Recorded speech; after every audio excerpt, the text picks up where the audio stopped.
فرحنا بالخالق الرحمن من العنا قل أورينا من بحرنا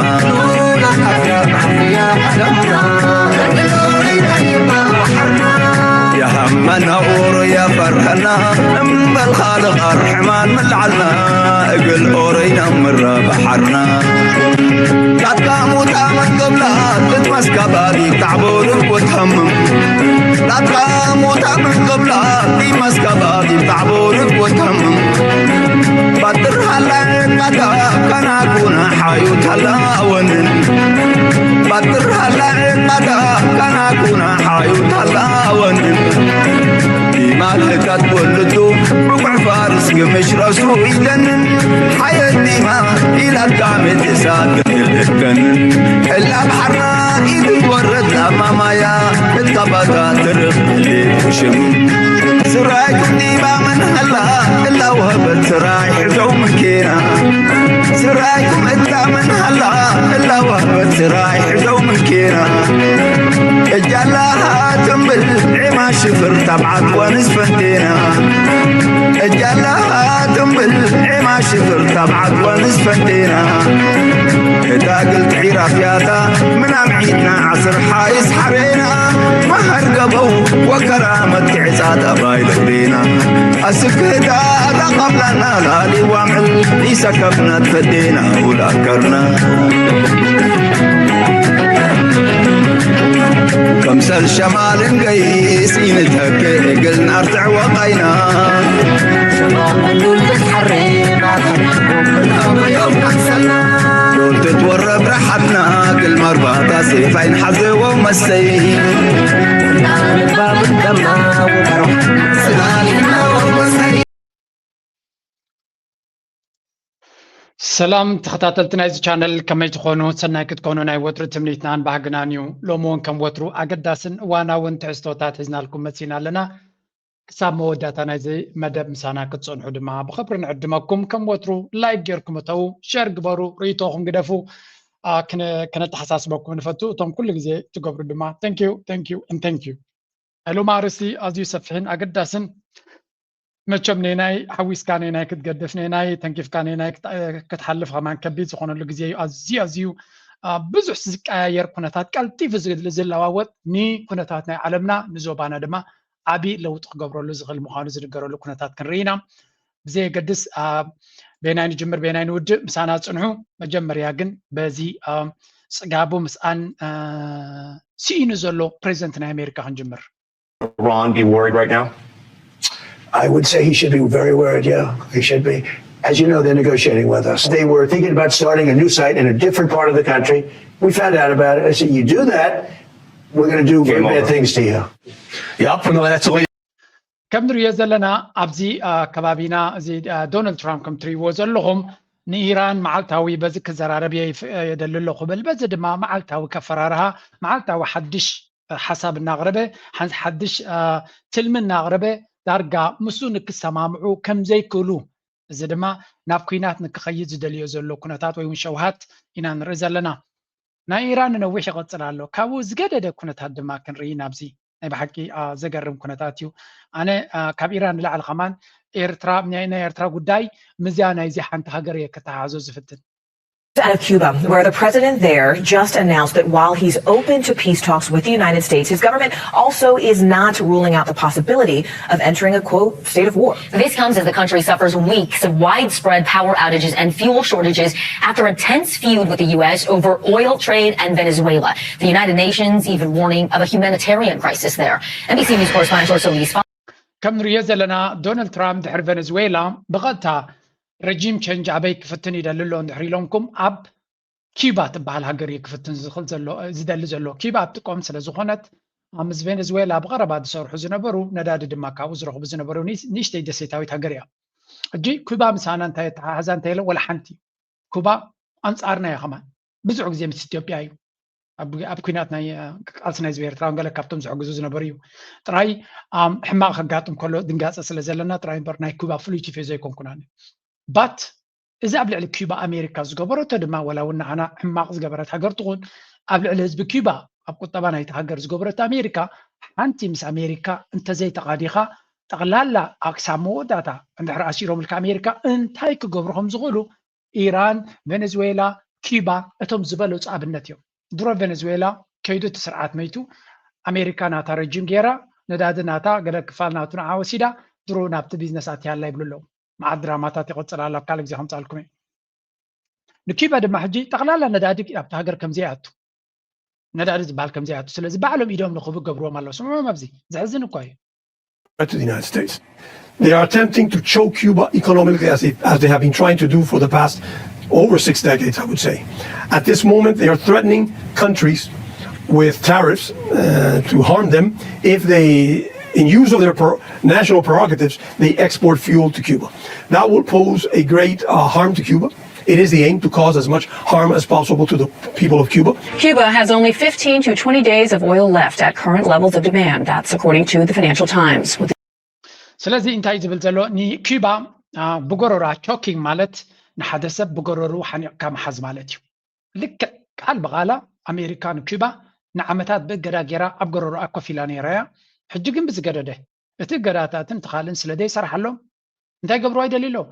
ኣብኡ ከለዉ ነቲ ሃገር ክቐትልዎ ኣይደልዩ ኣለዉ። እዚ ኸ እንታይ እዩ ነዳዲ ዝበሃል ኣብቲ ሃገር ከምዘይኣቱ ንቬኔዙዌላ ነቲ ስርዓት ኣልዮሞ ነዳዲ ካብኡ ዝኣቱ ዝነበረ ቀንዲ ጠጠው ኣቢሎሞ 15 መዓልታት ጥራይ ተሪፍዎ ኣሎ እቲ ሃገር ነዳዲ ክህልዋ ድሕሪኡ ኤሌክትሪሲቲ ብሙሉእ ጠጠው ክብል ይኽእል እዮም ዝብሉ ዘሎ ናው እዚ ንዛረቦ ዘለና ኣብ ልዕሊ ኤርትራ ድሮ ዘጋጠመ ይኸማል ምናልባት ክንዲ ናይ ኩባ ኣይከደን ክኸውን ይኽእል እዩ ምክንያቱ ኩባ ኣብ ደጊኦም ዘላ እያ ንኩባ ከተትሕና ቻይና ይትኽእል ወላ ራሽያ ይትኽእል ምክንያቱ ኣብ ደጊ ኣሜሪካ ዘላ እያ እቲ ምትህልላኽ ናይ ኩባ ምስ ኣሜሪካ ድማ ኢዶም ክህቡ ስለ ዘይደለዩ ኣብዚ ሕጂ ዘለዎ ኩነታት ወዲቖም ኣለዉ ናይ ኤርትራ ጉዳይ ምስ ዝኾነ ሃገር ከፀጋግዑ ኣይደልን እየ ግን መንእሰይ ኤርትራዊ ክመሃሮ ዘለዎ እንታይ እዩ ኣሜሪካ ዝበሃል ናይ ብሓቂ ሰይጣናዊ ስርዓት ሰይጣናዊ ሓይሊ ዘለዎ እዩ ካህስዩ እንተደልዮም ካህስዩ ዝኽእሉ እዮም ብፍላይ ንንኣሽቱ ሃገራት መዛንኦን ዘይኮነ ሃገራት ናይ ብሓቂ ርሕራሕ ብዘይብሉ ናይ ብሓቂ ሕማቅ ካህስዩ ይኽእሉ እዮም ባይ ዘ ወይ ናይ ኣሜሪካ እገዳ ኣብ ብዙሕ ሃገራት መፅናዕቲ ተኻይድሉ ጀኖሳይድ ይፈጥር እዩ ኢሎሞ ኣብ ብዙሓት ሃገራት ምክንያቱ መድሃኒት ከምዘይኣቱ ምግቢ ከምዘይኣቱ ባጤራ ናይቲ ሃገር ከምዘይሰርሕ ቁጠባ ናይቲ ሃገር ኩሉ ዓይነት ፀገም ብቐሊሉ ክሕከሙ ዝኽእሉ ሕማማት ክሕከሙ ከምዘይክእሉ ብሰንኩ ድማ በማይታ ሽሓት ኣብ ገለገሊኡ ድማ ብሚልዮናት ሰባት ከም ዝሃለቑ እዩ ዝንገር ስለዚ ኣብ ቬኔዙዌላ ዝገበርዎ ገዳ ኣብ ኩባ ዝገበርዎ ኣብ ካልኦት ብፍላይ እቲ ንዓመታት ዝቐፀለ ወላ ኣብ በዓል ኢራን እውን ብዙሕ ገበናት ኣለዎ ግን ኣሜሪካ ሃሪማትካ መን ንመን ክኸሶ ስለ ዝኾነ እቲ ጉዳይ ናይ ብሓቂ ዝሕዝን እዩ ስለዚ እዛ ሃገር እዚኣ ከም ሓደ ብፍላይ ኣሜሪካ እንታይ ገባሪት እያ ገለ ኢሉ ዝዛረብ ሰብ ንዘሎ ኣብነት ክትኮነካ መለበምን ነይግበርካ መለበምን ነይኽላእካ ዝበሃል ኣሎ ኣሜሪካ ይትፈትወና ናይ ኤርትራ ንፈልጥ ኢና ግን ከምዚ ሕጂ ዋላ እዚ መንግስቲ ኤርትራ ዝገብሮ ዘሎ እንተሪኢኹም ኣብ ዓይኒ ኣሜሪካ ከኣቱ ይደልን ዘሎ ክሊርሊ መንግስቲ ኤርትራን ኣሜሪካ ይፀላ እዩ ኣብ ዘበለ ዶናልድ ትራምፕ ግን ኣብ ዓይኒ ኣሜሪካ ኣብ ዓይኒ እስራኤል ከኣቱ ይደሊ የለን እጁ ገሌኹም ገለ ፈሪሁ እኮይ ገለ ይብል ፀቦ ያ ክፈርህ ኣለዎ እንታይ የገደሰካ ፈራህ ናብ ይኣትዋ እኮይ መዓስ ትፈርህ መዓስ ትደፍር መዓስ ሓይልኻ ትጥቀመሉ መዓስ ከስቕ ትብል መፍላጥ ልቦና ይብልዎ እዚ ለባማል ስለዚ ንኣሜሪካ ኣብ ዘበነ ዶናልድ ትራምፕ ናይ ፅሉል ውሳነ ክወስን ዝኽእል ስለ ዝኾነ ኣብ ዓይኒ ኣሜሪካን ፎከስ ኣሜሪካን ዘይምእታው እቲ ዝበለፀ ልቦና እዩ ስለዚ ኤርትራ ክሳብ ሕጂ ስማርት ልትገብረላ ምናልባት ፕሬዚደንት ኢሳያስ ከምዚ ኢሉ ይዛረብ ገለ ኣብ ፖሊሲ ደረጃ ኣንፃር ኣሜሪካ ዝኾነ ነገር ይገብሩ ኣሎ ብፖሊሲ ደረጃ ኣብ ዘበነ ጆ ባይደን የስ ገይሮም እዮም ንፑቲን ደጊፎም እዮም ንፑቲን ኣብቲ እዋን እቲ ቀንዲ ዝደግፍዎ እዮም ግን ፅቡቅ ድኔራ ይፅቡቕን ምስ ግዜ ክንሪኦ ኢና ምክንያቱ ኤርትራ ዝገበረቶ ብመትከል እየ ጌራቶ እንተ ፑቲን ነቲ ኤርትራ ብፍሉይ ዝሃበቶ ሓገዝ ንዑ ዝምጥን ግብረ መልሲ ክህብ ብዙሕ ኣይተረኣየን ኣሎ ብናተይ መረዳእታ ብሕጂ ክረአ ዝኽእል ነገራት ክህሉ ይኽእል እዩ ዝኾነ ነዛ ኩባ ትበሃል ሃገር ናብ ዘበነ እኒ ክመልስዋ ሓሲቦም ከም ዘለውን ኣብዚ ቀረባ ግን ነቲ መንግስቲ እውን ከኣልይዎ ሬጂም ቸንጅ ክገብሩ መዲቦም ኣለዉ ስለዚ እዞም ዶናልድ ትራምፕ ንቬኔዙዌላ ኣልይዎ ኣሎ ንኩባ ኔክስት ታርጌት ሳልሳይ ድማ ኢራን ሰለስተ ሃገራት ኣብ ቀጥታ ታርጌት ኣውፅኡ ነዚኣቶም ሰለስቲኦም ሬጂም ቸንጅ ክገብረሎም ሓቂኑ ይቀይድ ኣሎ ብፍላይ እቲ ናይ ኩባ ጉዳይ ድማ ከቢድ ዝገብሮ እንታይ እዩ እቲ ድሕሪ ዶናልድ ትራምፕ በዓል ዓብ ስልጣን ኣብ ኣሜሪካ ማርኮ ሩቢዮ ኩባዊ እዩ ስለዚ ኣብ ኩባ ሬጂም ቸንጅ ንክገብር ካብ ንእስነቱ ዝሓስበ ዝነበረ እዩ ስለዚ ኩባ ክሓልፈላ ካብዚ ጉዳይ እዚ ክትወፅያ ኢልካ ክትዛረብ ከቢድ እዩ ግን ንግዜ ንገድፎ ምክንያቱ ውግእ ገይሩ ከኣልዮም ደልዩ የለን ኣብኡ ከሎ ብዝኾነ ይኹን መንገዲ እዩ ዶናልድ ትራምፕ እንታይ ዓይነት ሰብ ምዃኑ ብፍላይ ከም ኣፍሪቃዊ ኮንካ ፀሊም ኮንካ ኣፍሪቃዊ ኮንካ ክትዛረብ ከላ ዶናልድ ትራምፕ እንታይ ዓይነት ሰብ ምዃኑ እዚኣ ቪድዮ እዚኣ ንኹልና ክትኮነና እያ Now, well, he has reposted a video that includes a second or so of outright racism concerning Barack Obama and his wife, Michelle Obama, as depicted as apes. That has caused, rightfully, a lot of controversy. Before we have a look at እዚ ትሪእዎ ዘለኹም ናይ ብሓቂ ክሕዝነኩም ዝኽእል ወይ እውን ከጨንቕ ዝኽእል ክትብሎ ትኽእል ኢኻ ስለምንታይ ናይ ኣሜሪካ ፕሬዚደንት ዝገበሮ ነገር ንርኢ ስለ ዘለና እንታይ ኢና ንርኢ ዘለና መራሒ ናይ ኣሜሪካ ሓደ ቪድዮ ናይ ቀደም ናይ መጀመርያ ጸሊም ፕሬዚደንት ናይ ኣሜሪካ ባራክ ኦባማን ንሰበይቱ ሚሼል ኦባማን ከም ህበይ ዘርእዮም ስእሊ ገይሩ ቪድዮ ማለት እዩ ንዓታቶም ከም ህበይ ናይ ህበይ ክዳን ልክዕ ቆርበቶም ህበይ ኮይኖም ገጽ ጥራይ ናይ ሰብ ገይሩሎም ኣብ ናቱ ሶሻል ሚድያ ሚልዮናት ዝከታተልዎ መራሒ ናይ ሓደ ዲሞክራሲያዊ ሃገር መሰል ናይ ደቂ ሰባት ሕልየ ናይ ናጽነትን ታሽሙን ዝለዓለ ቦታ ኣለና ዝበሃል ሃገር ናይ ከምኡ ነዚ ፖስት ገይሩሎ ኣሜን ካብዚ ንላዕሊ ውርደት እንታይ ከጋጥም ክእል ዝፍለጥ የለን ንክልተ ጸለምቲ ኣብ ታሪክ ድማ ኦባማ ንዓና ከም ኤርትራን ኣዝዩ ሕማቕ ሰብ እዩ ግን ህበይ ክትብሎ ከለኻ ነውባ ሕጂ ገለለው ርእሶም ትክክል ዘይሰርሕ ሰባት ኣለዎ ኣብዚ ናትና ሕብረተሰብ ኦባማ አንጻር ኤርትራይ ነይሩ ጽቡቕ ገበረ ይብሉ ንኦባማ ዝኣክል ህበይ ክብል ዝኻለ እዚ ንዓኻ ወይ ንዓኽሲ እንታይ ክሓስበካ ቁሩብ ክትሓስብ ኣለካ ባህላያ ኦባማ ንኤርትራ በዲልዋ እዩ ኦባማ ንብዙሓት ሰባት በዲል ከም ጸሊም ክትሪኦ ከለኻ ግን ሓደ ናይ ኣሜሪካ ፕሬዚደንት ዝነበረ ዝደፍሩ ዘሎ ዝንጥሉ ዘለው ጽባሕ ንጎ ንዓኻ እንታይ ይጽበየካ ኣሎ ናይ ብሓቂ ክትግረም ኣለካ ብዙሓት ድማ ከምኡ እዮም ኢሎም ፕሬዚደንት ዝኣክል ክደፍር ዘይሓፈረ ሰብ እዚ ብፍጹም ኣብ ካልእ ነገር ድፍረቱ ከጉድል ይኽእል እዩ ኢልካ ክትዛረበሉ ኣይግባአናን ኢሎም ሓቶም እዮም ድማ ስለዚ ብዙሓት ሰባት ዝጽሕፍዎ ዘለው ዓሌትነት ናይዚ ሰብ እዚ ደረት ከም ዘይብሉ ዓሌትነት ናቱ ብፍላይ ዶናልድ ትራምፕ ዝያዳ ድማ ምስ ጎኑ መን እዩ ዘሎ ኣብዚ ኢሎን ማስክ ካብኡ ዝገድድ ሰብ እንተሎ ኢሎን ማስክ እዩ ዝተባብዖ ዘሎ ኦፍኮርስ ብዙሓት ውርደት ይብሉ ኣለዉ እዚ ውርደት ናይ ኣሜሪካ እዩ ኣሜሪካ 20% እዚ ገለ ጸለምቲ እዮም ህዝቢ ናታ ምናልባት ቀድሚ ብዙሓት ፀዓዱ ኣብቲ ዓዲ ዝበፅሑ እዞም ጸለምቲ ኣፍሪካውያን ኣሜሪካውያን ዝበሃሉ እዮም ስለዚ ንዓታቶም ከምዚ ዓይነት ድፍረት ከርእዩ ዝኽኣሉ ነቶም ኣብ ኣፍሪካ ዘለዉ ጸለምቲ እንታይ ዓይነት ድፍረት ክህልዎ ከም ዝኽእል ዶናልድ ትራምፕ ብርግጽ ማንም ክስሕቶ ዝኽእል ኣይኮነን ኣብ ልዕሊ ዶናልድ ትራምፕ ኣብ ልዕሊ ኦባማ ዘለዎ ጽልኢ ዲኻ ክትብሎ ቅርሕንቲ ዲኻ ክትብሎ ከምዚ ቅን ዲኻ ክትብሎ ወይስ እንታይ ምዃኑ ዘይርዳእካ ብርቱዕ ዝኾነ ጽልኢ ኣለዎ ኣብ ልዕሊ ባራክ ኦባማ ግን ኣብ ኦባማ ጥራይ ከዓ እዩ ኢልካ ክትውድኦ ትኽእል ነገር ኣይኮነን እዚ ስለዚ እዛ ነገር እዚኣ ኢሎን ማስክ ካብኡ ንላዕሊ ዝገደደ ጽልኢ ዘለዎ ኣብ ልዕሊ ጸለምቲ ሕጂ ክሪኦ ከለኹ ኢሎን ማስክ ናይ ዓለምና ዝሃብተመ እዩ ነቲ ኣሜሪካ ድማ ኣብ ውሽጢ ሰራውሩ ዝኣቱ ዘሎ ነቲ ምክልኻል ናይ ኣሜሪካ ካብ መዓልቲ ናብ መዓልቲ ኮርፖሬሽንስ ናቱ ምሳቱ ምስቲ ምክልኻል ናይ ኣሜሪካ ዲልስ ይገብሩ ኣለዉ ናይ ሳተላይት ናይ ዓለምና ዝቆፃፀር ዘሎ እዩ ናይ ኤኣይ ናይ ዓለምና ዝቆፃፀር ዘሎ እዩ ዶናልድ ትራምፕ ወዲ 80 ገለን ዓመት ድሕሪ ቁርብ ትለይ ዓመታት ክእለ እዩ ንዓይ ዝለዓለ ሓደጋ ኮይኑ ዝስምዓና ኣብዚ ናይ ዓሌታውነት እዚ ኣብ ትሕቲኡ ዘሎ ኢሎን ማስክ እዩ እዚ ማስክ እዚ ማስክ ተኸዲኑ ዘሎ ዓሌታዊ ሰብ እዩ ኣብዚ ሕጂ ክንሪኦ ከለና ናይ ደቂ ሰባት ተጣባቂ ኮይኑ ይመፅኡ ኣብዘን ዝሓለፈ ናይ ክሳብ ዶናልድ ትራምፕ ዝምረፅ ብሓቂ ናይ ደቂ ሰባት ተጣባቂ ገለመለና ኮነ ይመፅኡ ሕጂ ግን ኩሉ ነገር ገዲፉ ኣተኩሮናቱ ኣብ ኣፍሪካ ንጸለምቲ ቀንዲ ታርጌት ንስደተኛታት ታርጌት እናገበረ እዩ ዝኸይድ ዘሎ ውፅኢት ናቱ ድማ ጽባሕ ንጎ ድሕሪ ዶናልድ ትራምፕ ነቲ ሪፐብሊካን ፓርቲ ክቆፃፀሮ ዝኽእል ምዃኑን ምስቲ ብልሒ ዘለዎ ምስ ቴክኖሎጂ ዘለዎ ምስቲ ካልእ ዘለዎ ምስቲ ናይ ዓለምና መወዳድርቲ ዘይብሉ ሃብታም ምዃኑ ድማ እንታይ ዓይነት ሓደጋ ክፈጥር ይኽእል እዩ መቸም ምግንዛቡ ጥራይ ዝኣክል እዩ ስለዚ ንናይ ኣሜሪካ ፕሬዚደንት ዝነበረ ከኽብሩ ዘይከኣሉ ንኻልእ ሰብኣዊ መሰላት ክሰብኩኻ ከለዉ ኣብኣ ከለኻ ሸተት ኢልኩም ሕለፍ ጥራይ ኢልካ ክትሓልፉም ክንብል ኣይንኽእል ኢና ግን ኣብቲ ተሓሳስባኻ እንታይ ክኸውን ዘሎ ሸፈፍ ኢልኩምና ጥራይ ሕለፉ እዩ ነዚኣቶምሲ እንቋዕ ቻይና ሃለወት ዘብለና ሓደ ግዜ ንሱ እዩ So Trump has a trade agreement with India, but with China it's a different story. A trade deal with China still eludes President Donald Trump. Last year they settled on a temporary truce. The US and China suspended some of their harshest tariffs, but only for a period of 1 year. And they agreed to discuss a wider trade deal. But China has not made it easy for Trump. Yesterday, they had a phone call. US President Trump spoke to Chinese President Xi. The call lasted almost 2 hours. They discussed a whole range of issues: Iran, Ukraine, trade, even Trump's upcoming visit to China. بحفشة انتينا نرزا لنا مسيلكم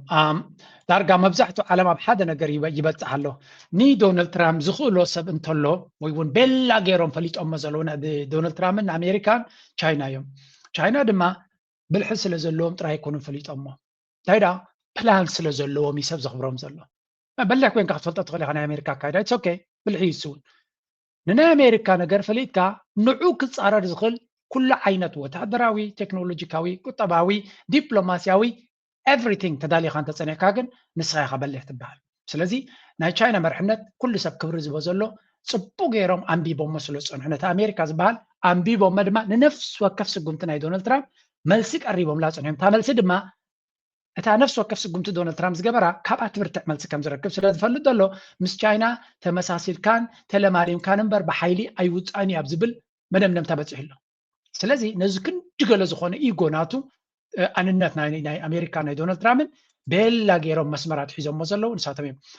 ابزز حلفوان مس تشاينا تدواويلو معاد نجر كم سزراربه بزح تنسنيس دونالد ترامب تشاينا خسكتايلم حنت نجر تراينا تزاريبنا يلو سلمتاي كلتي نسو كريكميتا دبداب نسو زبلا انا بحكينا فلوي نجرينا نرزلنا ابز غزيزي يا زغرمي دونالد ترامب مجمريا نتشاينا دويلو تشاينا دويلو ما يفلطون يا امريكا يدولونيم حنت غزي طراي دويلو ما بزح حلفوانيلو براي دولونيم سلازي كل غزي امريكا تدوللو مزدوله دما ازو كل تزراري بيلو نقطبانا تديو نغلنا تديو ناب تشاينا خغيش ناب تمغشاي دما اكسايتد كوين لو غول غل ما عاد ربا تزاري بلسو سلازي تشاينا كساك كم تقدسون تشاينا كي قيم كساك كم زتنكغن تشاينا خ حنت نغر طراينا ابز غداي زي ترادادينا يلو مسادما غداي ناي تايوان طرايا سلازي تاناي تايوان نعتاتهم the number one issue غداي ناي تايوان اكل ناي تشاينا يو حنت تشاينا بوليسي امريكا دما ابو اذا كنت يبلان طرايا Upbeat about it. He called it, and I'm quoting, an excellent conversation. But China was less effervescent. Their statement only focused on Taiwan. The Chinese made it sound like that's the only issue that Trump and Xi discussed. Only Taiwan. And their tone was quite sharp. Let me quote from the Chinese statement. She emphasized that the Taiwan question is the most important issue in China-India relations, in US-China relations, Taiwan is China's territory, and China must safeguard its own sovereignty and territorial integrity and will never allow Taiwan to be separated, he said. كبزات ريواز اللهم يهم دونالد ترامب هذا نوع دبدب بصحيفو بزع نغرات كم تزراربه بزعبا راشان تشاينا يوكرين بزعبا كوناتنا ايران زلو بزعبا نقدناتو بزعبا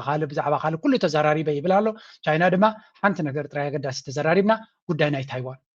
انا تقدسنا تايوان اكلنا تشاينا نتايوان كاب تشاينا نمفنتات امريكا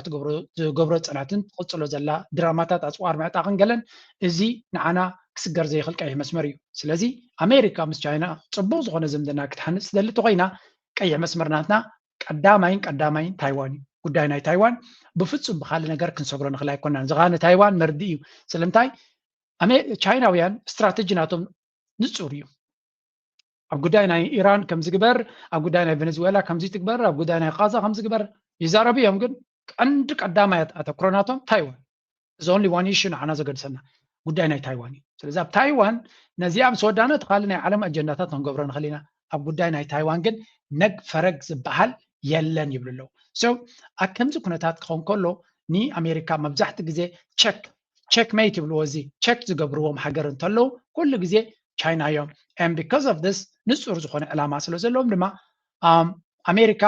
ብዙሕ ነገራት ካብ ቻይና ትደሊ ቻይና ግን መብዛሕቲ ነገራት ካብ ቻይና ዝደልይዎ ካብ ኣሜሪካ ዝደልይዎ ሓደ ካብ ኣሜሪካ ዝደልይዎ የብሎም ንግዲ ጥራዮም ዝደልዩ እንካን ሃባል እቲ ንግዲ ግን ካብ ንኣሜሪካ ንቻይና ስለ ዘርብሕ እዮም ኣሜሪካውያን ውይ ዝብሉ ዘለዉ ቻይና እንታይ ሓትዎም ኣለዉ ንኣሜሪካ ርትዓዊ ንግዲ ንግበር ንስኻትኩም ኩሉ ዓይነት ፈጠራን ቴክኖሎጂን ኣለኩም ፀብለልትነት ኣለና ኢኹም ትብሉ ኣብ ልዕለና ስለዚ እንተለኩም ኮይኑ ንብረትኩም ናብ ዕዳጋ ምፅዎ ንዕና ድማ ንብረትና ናብ ዕዳጋ ዓለም ድማ ብዝበለፆት ብዝደለየቶ መንገዲ ክትከይድ ትኽእል ወል እዚኣ ተዋፅኦም ኣይኮነትን ኣሜሪካ ምክንያቱ ንብረቶምን ንብረት ናይ ቻይናን ኣብ ዕዳጋ ኣይወዳደርን እዩ ብዋጋ ይወዳደር ብብቅዓቱ ብዝዋን እዚ ስለዚ ኣሜሪካ እንታይ ክገብር ኣለዋ ኩሉ ዓይነት ዕፅዋን ክባን ሽግርን ክትፈጥር ክትክእል ኣለዋ ምናልባት ኣብታ ቅድሚት ሓንቲ ነገር ረሲዕልኩም ነይረ እታ ቪድዮ እንተረኺበ እያ there is this ኣብ ጉዳይ ናይ ኢራን ክኾን ከሎ ኩሉ ግዜ ነዛ ቪድዮ እዚኣ ጥራይ ተዘክረኩም ይደሊ ምክንያቱ ካልእ ከከም ኩነታቱ መጀመርያ ግን ቅድሚያ እስከዛ ናይ ካናዳ ቁርብ ተለይትን ክፍቀብለልኩም Great relationship that once was a great strength has now become a serious vulnerability. And I want to be clear. Canada still has the best deal of any U.S. trading partner, with 85% of our trade with the United States remaining tariff-free and the lowest average tariff rate in the world. And as we prepare for the joint review of CUSMA that will begin later this year, Canada ድማ ከም ወትሩ ብተደጋጋሚ ከም ትብሎ ዘላ ስቲል ካብቲ ኩነታት ናይ ኣሜሪካ ኣይዓገበትን ኣላ እዛ ኣሜሪካ ዝበሃል ድማ ካብ ዝባኖም ካብ ርእሶም ውራድ ኣቢዎም ስለ ዘሎ ዋላ እኳ እቲ ዝበለፀ ንግዲ ዲልስ ናትና ምስ ኣሜሪካ ጌርና እንተለና ከም ቀደም ማለት እዩ ክሳብ ሕጂ ግን ካብ ኣሜሪካ ዝኣክል ምትሕግጋዝ ክንረክብ ኣይከኣልናን ዝመስል ዘረባ ኢና ንሰምዕ ዘለና ኣብዚ ሓንቲ ቪድዮ ክበኩም ደልየ ኣለኹ ምክንያቱ ቅድሚ እዚኣ ግን ሓንቲ እዚኣ ቅድሚ ሕጂ እውን ነጊረኩም ነይረ ኣብ ጉዳይ ናይ ኢራን ክንዛረብ ከለና ክልተ ነገር ኣብ ጉዳይ ናይ ኢራን ቴማ ናይ ኢራን ክልተ ነገር ክበኩም ነዚኣ መፅንሒ ላክረኩም እዚኣ ስምዑለይ እሞ ኤሮጳውያን እንታይ ወሪድዎም ኣሎ ናበይ ገጾም ክኸዱ ይደልዩ ኣለው ብኡ ጌርና ምስ ናይ ካናዳ ኣላግባቢልና ክንሰግሮ ዘለና ስለ ዝኾነ there was this nuclear confrontation. Nuclear arms treaty between Russia and the U.S. has expired, technically leaving both countries free to develop nuclear weapons without limits. The United States has refused an offer by Russia's Vladimir Putin to extend warhead limits and says that any new deal would have to include China. Beijing has rejected calls to enter the talks at this stage. Experts warn China's nuclear arsenal has been growing faster than any ሕጂ እንታይ ይብልሉ ኣብዚ ናይ ኒኩለራዊ ጉዳይ ክኸውን ከሎ ድማ ኣሜሪካ ምስ ፑቲን ምስ ራሽያ ዝነበራ ናይ ኒኩለራዊ ዘይምፍራይ ስምምዕ ከም ዘፍረሰቶ ምክንያቱ ምስ ራሽያ ጥራይ ናይ ኒኩለራዊ ነገር ጠጠው ምባል ኣይዋፃናን ቻይና ኣብቲ መስርሕ ክትኣቱ ኣለዋ ቻይና ዘይተኣትቱ ኮይና ድማ ንሕና እውን ኣብኡ ክንከውን ኣይንደልና ምክንያቱ ካብ ራሽያ ንላዕሊ ቻይና ስለተፍራሃና እዚ ናይ ኒኩለር ውድድር ክቕፅል እዩ ኢላላ ቻይና ድማ ምስ ኣሜሪካ ዝኾነ ይኹን ክዳን ክትኣቱ ድሌት ስለዘይብላ እቲ ኩነታት በዚ ቀፂሉ ኣብ ከምዚ ኩነታት ራሽያ ትግዝግሰሉ ኣብ ዘላ ቻይና እውን ትግዝግዝሉ ኣብ ዘለው መንተሪ ይፍሎ እንድሕር ኢልካ ሓደ ሃገር እዩ ኣብ ድሕሪት ዘየላ ኣብቲ ካልኩሌሽን ዘየለ እሱ ድማ ኤሮጳ ዝበሃል እዩ ኤሮጳ ድሕሪ ክንደይ ምስ ራሽያ ነገርን ተንኮልን ካልን ክፅሕትሩ ድሕሪ ምፅናሕ ኣብዚያ ወዲቖም News of a phone call between the French president and his Russian counterpart. Emmanuel Macron maintained contact with Putin, of course, at the start of his all-out invasion of Ukraine in February 2022. He received a lot of criticism for doing so, but nonetheless he thought it was a way to perhaps try to negotiate some kind of halt to the hostilities. ድሕሪ ክንደይ ንፑቲን ክንስዕረይና ከነውድቆይና ፋፋ ከነብሎይና ወላ ገለዶ ምስ ፑቲን ከይተዛረቡ ክብሉ ድሕሪ ምክራሞምን ምሕጋዮምን 4 ዓመት ምስ ገበረቱ ኩናት ኢማኑኤል ማክሮን ምስ ፑቲን ክዘራረብ ከም ዝኾነ ይንገር ኣሎ ስለዚ ኤሮጳ ኩሉ ፈቲኖም ብኩሉ ስለ ዝፈሸሉ ምስ ቻይና ክንዘራረብ ኢና ምስ ራሽያ እውን ክንዘራረብ ኢና ምስ ፑቲን እውን ክንዘራረብ ኢና የስ ትክክለኛ መልሲ ድማ እዩ ኤሮጳ ነዚ ዝንቡዕ ዝኾነ ኢጎ ወይ ከኣንነት ገዲፎም ምስ ራሽያ ብቐጥታ ክዘራረብ ኣሎ ተዘራሪቦም ሽግሮም ክፈትሑ ክልዮም ይብል የለኹም ግን ዝርርብ ክጅምሩ ኣለዎም that is the common sense ብዙሓት ሰባት ከም ዝብልዎ ዘሎ ስለዚ ኢማኑኤል ማክሮን ናይ ፈረንሳ ማለት እዩ ቀጥታ ምስ ራሽያ ክዘራረብ ምስ ቭላድሚር ፑቲን ክዘራረብ ምዃኑ ይነገር ኣሎ ብሓፈሻ ግን እቲ ኩነታት ብሕጂ ክረአ ዝርርብ እንተሎ መፍትሒ ክመፅእ ይኽእል ዋላ እንተደይ መፀ እውን ናይ ግዜ ሕቶ ክኸውን ይኽእል ካልእ መዕለቢ ክገብርሉ ይኽእሉ እዚ ከምዚ ኢሉ እናሃለዎ ከሎ ኣብ መንጎ እዚኦም ክልተ እቲ ኩናት ናይ ዩክሬን ይቕፅል ኣሎ ካብ ዝርርብ ከይወፃና ከለና ኣብ ጉዳይ ናይ ኢራን ድማ ካልኣይ ዝርርብ ይካየድ ኣሎ Tensions. There's still no agreement on what should be on the agenda. Iran says the talks in Oman will focus on its nuclear program and the lifting of sanctions. But US Secretary of State Marco Rubio, well, he says Iran's ballistic missile capability must also be on the agenda for progress to be made. I think in order for talks to actually lead to something meaningful, they will have to include certain things. And that includes the range of their ballistic missiles. That includes their sponsorship of terrorist organizations across the region. That includes the nuclear program, and that includes the treatment of their own people. They've expressed an interest in meeting. ብሓፈሻ ከም ንሪኦ ዘለና ኣብ መንጎ እዚኦም ሃገራት ዘሎ ዝርርብ ኣብ መንጎ ዩክሬንን ኣብ መንጎ ኢራንን ኣሜሪካን ክግበር ዝኽእል ዝርርብ ዝበሃል ዘሎ ናበይ ገፁ ክኸይድ ይኽእል ንዝብል መልሲ የብሉን እቲ ኣብ መንጎ ክልቲኦም ዘሎ ሓይሊ ገጅፍ ሓይሊ ተቐሪቡ ዘሎ ከም ንሪኦ ዘለና ኣብ መወዳእታ መዕለብ ናቱ ኣይተፈልጠን ኣሎ ኣብቲ ዝርርብ ድሮ ናብ ዝርርብ ክቐርቡ ከለዉ እናተባሃለ ከሎ ብሓፈሻ ኣሜሪካ መርገፂታታ ካብ ሰዓት ንሰዓት ስለ ትቕይር ዘላ ኢራን ከመይ ጌራ ምስ مس إيران كتزرارب كم تخل إيران كم يجرم أمريكا كتزرارب كم تخل كبيدو الله أبتكو جودو زلوا هجرات قدم أكم زكونتات إيران كتدخل الله ميدالين يروم يوم حججن إيران أمانة تداخل ما سلزلا إيران كتبتاتنا يدلين يوم زلوا مغنياتو تقدم يسقطنا هجرات عرب إيران يكونوا تنقدم إيران ينيرا حجك قدام يسقطهم إسرائيليا سلزي إسرائيل يتقندس أجمنا إلهم سلزا أمن زلوا نيران نخد بتن تجبر زلوا حدقة نعتاتهم نبعلو حدقة كوردوم زغليو سلزي اتن أمريكا alliances بحالا ويون مشاركة زبحالا حجرات أبتي ما كلام مبران ده رغم كل انتن سعودية دي خاطبل قطر دي خاطبل تركيا دي خاطبل قبص دي خاطبل عمان إمارات باكستان بملان زين درجة هذا مرجع لهم كتب لا يدخلني خا جن إيران كتداخم ده أمبر إيران فح كتبل كم إيران كتكون ويون كم ليبيا كتكون دليتو ما يكونن زد ما حدا كابتي نزوم هجرات عرب ولا نزوم إسلاميين هجرات حبرت نخجبرز جبرم زلوا قلتف زخونة استراتيجيكاوي متأسسار نخجبرو زدف زل حيلن تلو كنا تاتلو إذا مدرخ زيز بعض زلوا ولا ون تي زكاية زلوا رسني كابت زوبات وتيو أبز كبابينا ونزر أنا جرس لزلوا لعلت إنكاغي كان جبر لنا حفشة أبز وانزي أفولي مدرخ النبرس لزلنا نخلو بتنكاغة عزيبكا بفلاي نا أمريكا عبيت بابليكيشنز إذن هاي حجرات عربن كبابي أب إيران زجبر زلوا بأبيو نابكرنا أفريقيا يمتسكم زلهم زنوكر زلوا بخامي كنتيلكم دما نابوخن سجرين حاج بعالم لا كنبروت أمس سلطانيوش مكاكل አንዱ የነበረው ኢትዮጵያ ውስጥ ነበር። ኢትዮጵያ እንደ አዶሊስ፣ አሰብ፣ ምጽዋ፣ በርበራ እንዲሁም ዘይላ የመሳሰሉ ዓለም አቀፍ ንግድን የምታቀላጥፍባቸው የባህር በር የነበራት ሀገር ናት። ኢትዮጵያ ወደብ ያጣችባቸው ምክንያቶች ቀይ ግዛትና በኋላ የመጣ የፖለቲካ ሽረባ ነው። እነዚህ ሁለቱን አንድ ላይ አድርገን ስንመለከታቸው ደግሞ ሳንለያይ ስንመለከታቸው የቀይ ግዛቶች እኛን ለመግዛት ያደረጉት ጥረት አልሳካላቸው ያሉ ሀገራት ከጀርባ ቢሃይንድ ዘ ዶር ሆነው የሰሩት ተንኮል ነው ምንለው። ከ40 በላይ መርከቦች ያሉት ትልቅ የባህር ኃይል የነበረን ሀገር ነበር። ያ የባህር ኃይል እንታይ ተሰምዑ ኣለኹም እንታይ ንርኢ ኣለና እዚኣቶም ኣብ መጀመርያ ኣብ ፅንፅዋይ ዝመስል ዘረባ ቅድሚ 2000 ዓመት ዝነበረ ታሪኽን ትማሊ ዝነበረን ደባሊቕካ እዚ ኣዱሊስ ኢልካ ምፅዋዕ ኢልካ ዓሰብ ኢልካ ዘይላ መዓስ ምዃኑ ዘይንገር بتدقاقامي ناي تاريخ شفتنت سرقي تنكل حسود مزنبع كل عينت كتقلت وتغليغب ازي حقراو ميديا زقبرو زلوينا نزارب زلنا بلتقنا زخفلو ميديا سلازي استراتيجي ناي منغستي لك كم اير تي في نقو وزيو بقوداي نايلو لاونت ناي إثيوبيا كم زارب زلو سلازي بلتقنا ناير ترى بقوداي إثيوبيا تفتح لايلون كزاربو قلو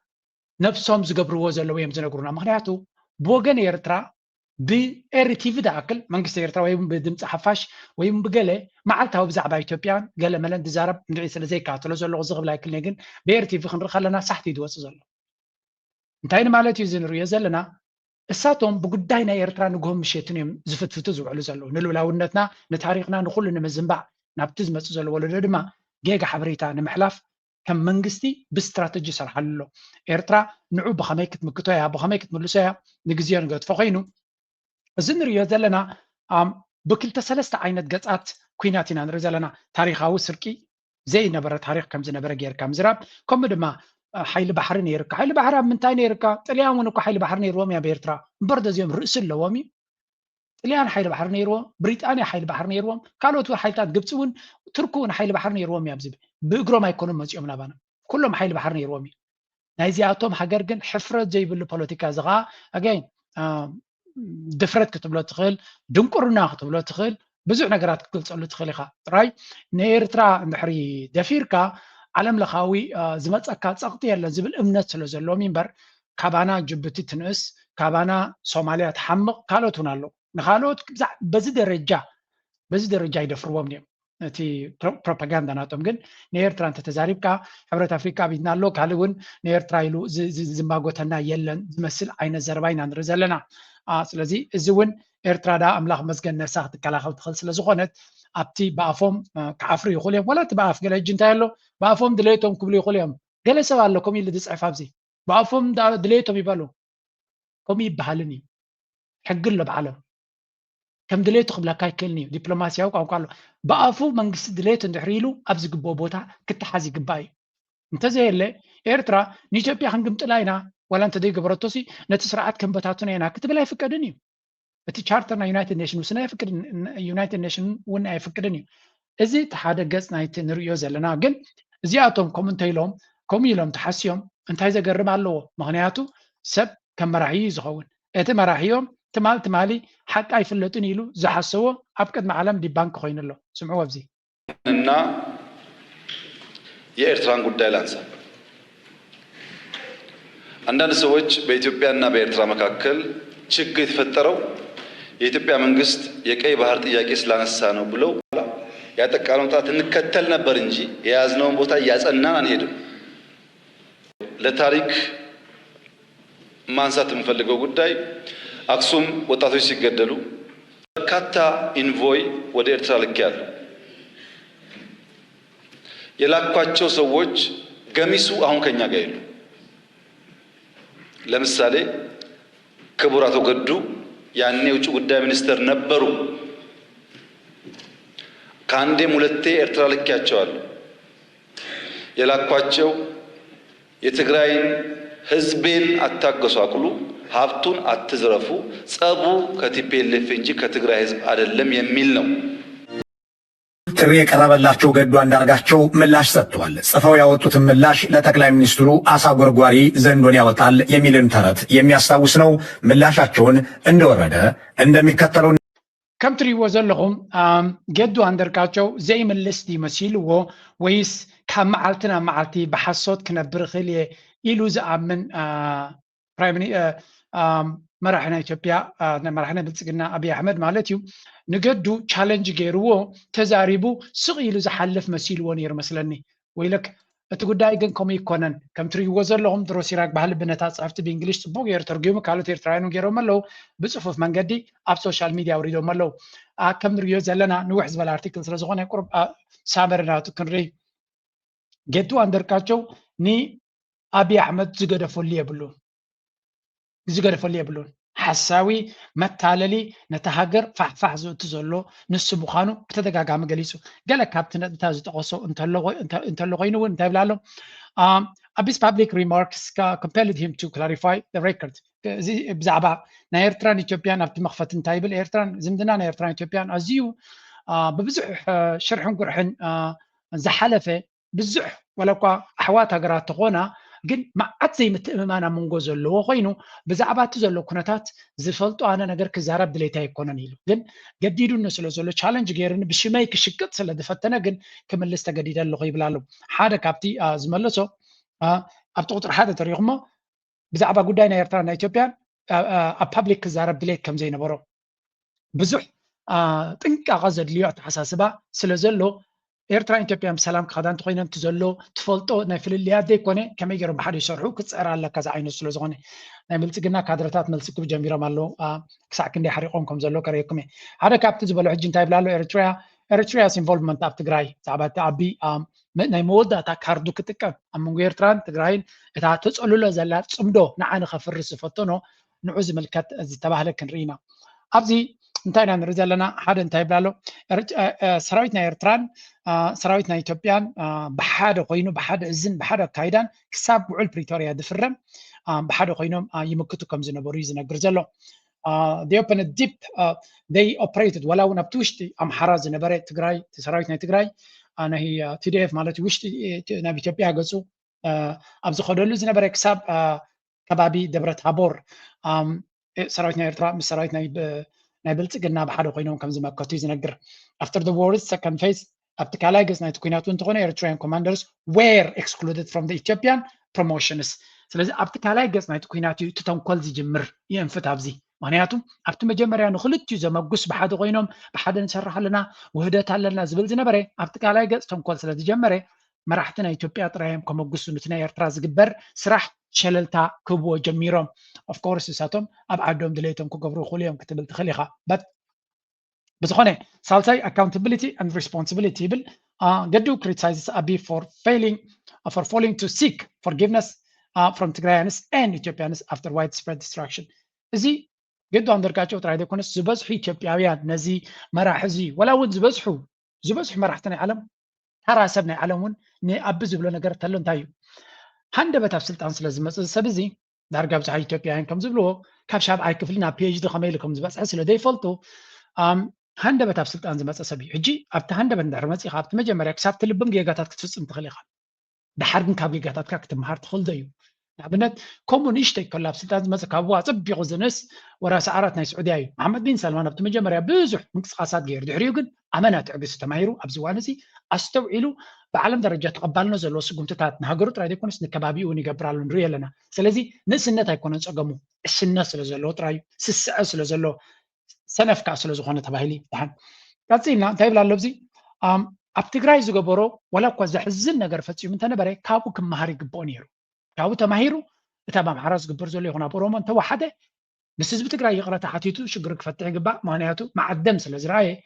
ኣብ ካልእ ቦታታት ድማ ከምኡ ከየጋጥም ከወግድ ይግብኦ ነይሩ እንታይ ግን ገይሩ እሱ ኣብ ትግራይ ዝገበሮ ከም ሓደ ዓብይ መምሃሪ ንሕማቕ ነገር ፈሊጥዎ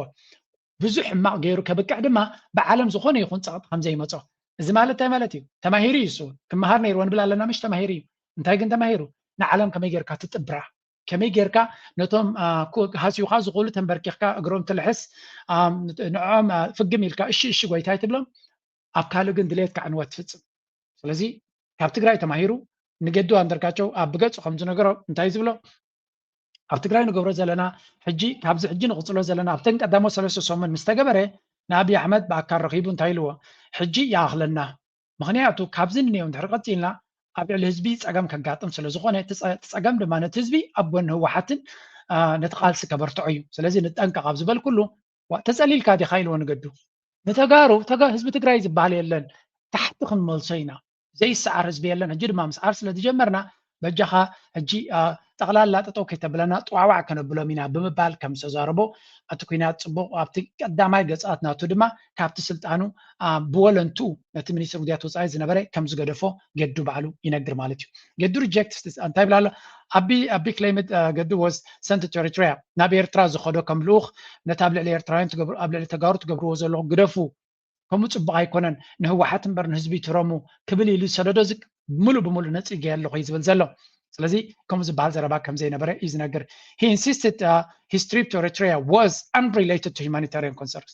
መልእኽቲ ናቱ ወይ እውን እቲ መልእኽቲ ናብ ኤርትራ ገፁ ዝኸዶ ምዚ ንሱ ዝብሎ ዘሎ ዘተሓሓዝ ወላ ሓንቲ ይነበሮን ካልእ Gedu confirms he carried a message to President Isaias Afwerki, but it included congratulations to joint military success against the TPLF, gratitude for the Eritrea support to Ethiopian forces, and warning about international human rights allegation and the need for caution. ስለዚህ እቲ ናብ ኤርትራ ሒዝዎ ዝኸደ መልእኽቲ እንተሎ ንፕረዚደንት ሃገር ኤርትራ በቲ ብሓባር ዝገበርናዮ ናይ ብሓቂ ሕጉሳት ምዃናን እንኳ ሓጎሰና ናይ ብሓቂ ሓጊስኩምና ናይ ምስጋና ድማ ከምኡ ዓብ ምስጋና ነቲ መንግስቲ ኤርትራ ዝገበረሎ ማለት እዩ ከምኡ ድማ መጠንቀቕታ እዚ ናይ ሂማን ራይትስ ገለ ኢሎም ሕጂ ድራማ ክፈጥሩ ስለ ዝኽእሉ ክንጥንቀቕ ኣለና እዩ ነምን ኣብቲ መልእኽቲ ድማ ዝኾነ ይኹን ንህዝቢ ትግራይ ከነጥዕና ኣለና ዝብል መልእኽቲ ይነበረ ከም ድማ ኣቢ explicitly instructed ገዱ not to raise Eritrean withdrawal despite international pressure ካለ ድማ ኣቢ ብዝኾነ ይኹን መንገዲ ሰራዊት ኤርትራ ክወፅ ኣለዎ ዝብል ቃል ከውፅእ ከም ዘይብለይ ከም ብዛዕባ ዝኾነ ይኹን ሓበሬታ ከም ዘይሃቦ እዩ ዝነግር ዘሎ ስለዚ ግልጽ ብግልጽ ኣብ ውሽጢ ሕዳት መዓልታት ሙሉእ ብሙሉእ ሓሳዊ ኢኻ ይበሃል ኣሎ ኣቢ ካብ ዝኸፍእ እንታይ ኣሎ ኣብ መወዳእታ ሪና ድማ ገዱ ሪኮልስ ኣቢ privately saying we have crushed them so they will not rise again the Tigrayans we once knew will never return ስለዚ ነተጋሩ ሓንሳብን ሓዋሩን ሓምሽሽናዮም ኢና ብፍጹም ከም ዘይትንስኡ ጌርና እቶም ተጋሩ ንሕና ንፈልጦም ቀደም ድሕሪ ከምኡ ዝበሃል ፅንፅዋ ይክሉ ይኮነን እዩ ዝብሎ ዘሎ he argues Abi's true stance was punitive not protective toward Tigrayans ስለዚ ኣብ መወዳእታ ኣብ ልዕሊ ህዝቢ ትግራይ ኣቢ ሕማቕን ተንኮልን ተዘይኮይኑ ፅቡቕ ሓሳብን መደብን ነይርዎ ይፈልጥን እዩ ስለዚ ኣቢስ parliamentary remarks as fabrication intended to deflect blame ስለዚ እዚ ዝገበሮ ኣብቲ ቅድሚ ፓርላማ ነቲ ዝነበረ ገበናት ንምጥምዛዝ ከምኡ ድማ ኣቢስ leadership has fostered instability and perpetual conflict ዕላማናቱ ንህዝቢ ንሓትት እናባልዐ أبسلن زي رجونتن عندما سلطانه كنا وعز فتنيو. His letter seeks to correct the historical record and highlight Abi's lack of remorse or accountability. بزي نيبقى حكي جدو أندر كاتشو انتهي غير نبلا لنا بيلا غيرو نت record نت أبي كتقوملون كمزمزون زحسبه أمونغو تجارون إيرتران زلو إمتا ويون بأسز نبره نوعو حوك ولا علو أمونغو هو حاتن فانون ون حوك فتر أبحنت جزء سلست أربعة عينات بأسك فتر يلستبجسه حساو الأخبات يبلا له انتهي لنا يناب كالو إيرترا دما كم زي راح تجالس الله نبلا زلنا بخمسين ميديا بخمسين تسرح رغم قدو immediately إذا فيديونا إذا قدو زهبا ملغتي دارجا كابتنا أبن لعل فايرال كوين الله كابتناتو نلعلي فايرال كوين الله مهنياتو ترانا ميديا بوعو يخلو ملسن دعريبكا نت ناراتيف كومبليتلي خطر بحلو مهنياتو نابنت أبا حسوت تزاريب اللو بزعبا إيرترا كالتيفا ملسن دعريبات رايو زسرح ويون جبت زلو وسرايتنا أبي حماق قبر كل فيديو انتلهم شعي خات سدس لك دبل تقنا عميم زقبر إيرترا قلم سزاربات immediately نقدو حجين تاقورو جميرا immediately أبتو كوينات تقراي ززاربو زنبرو زبالو حماق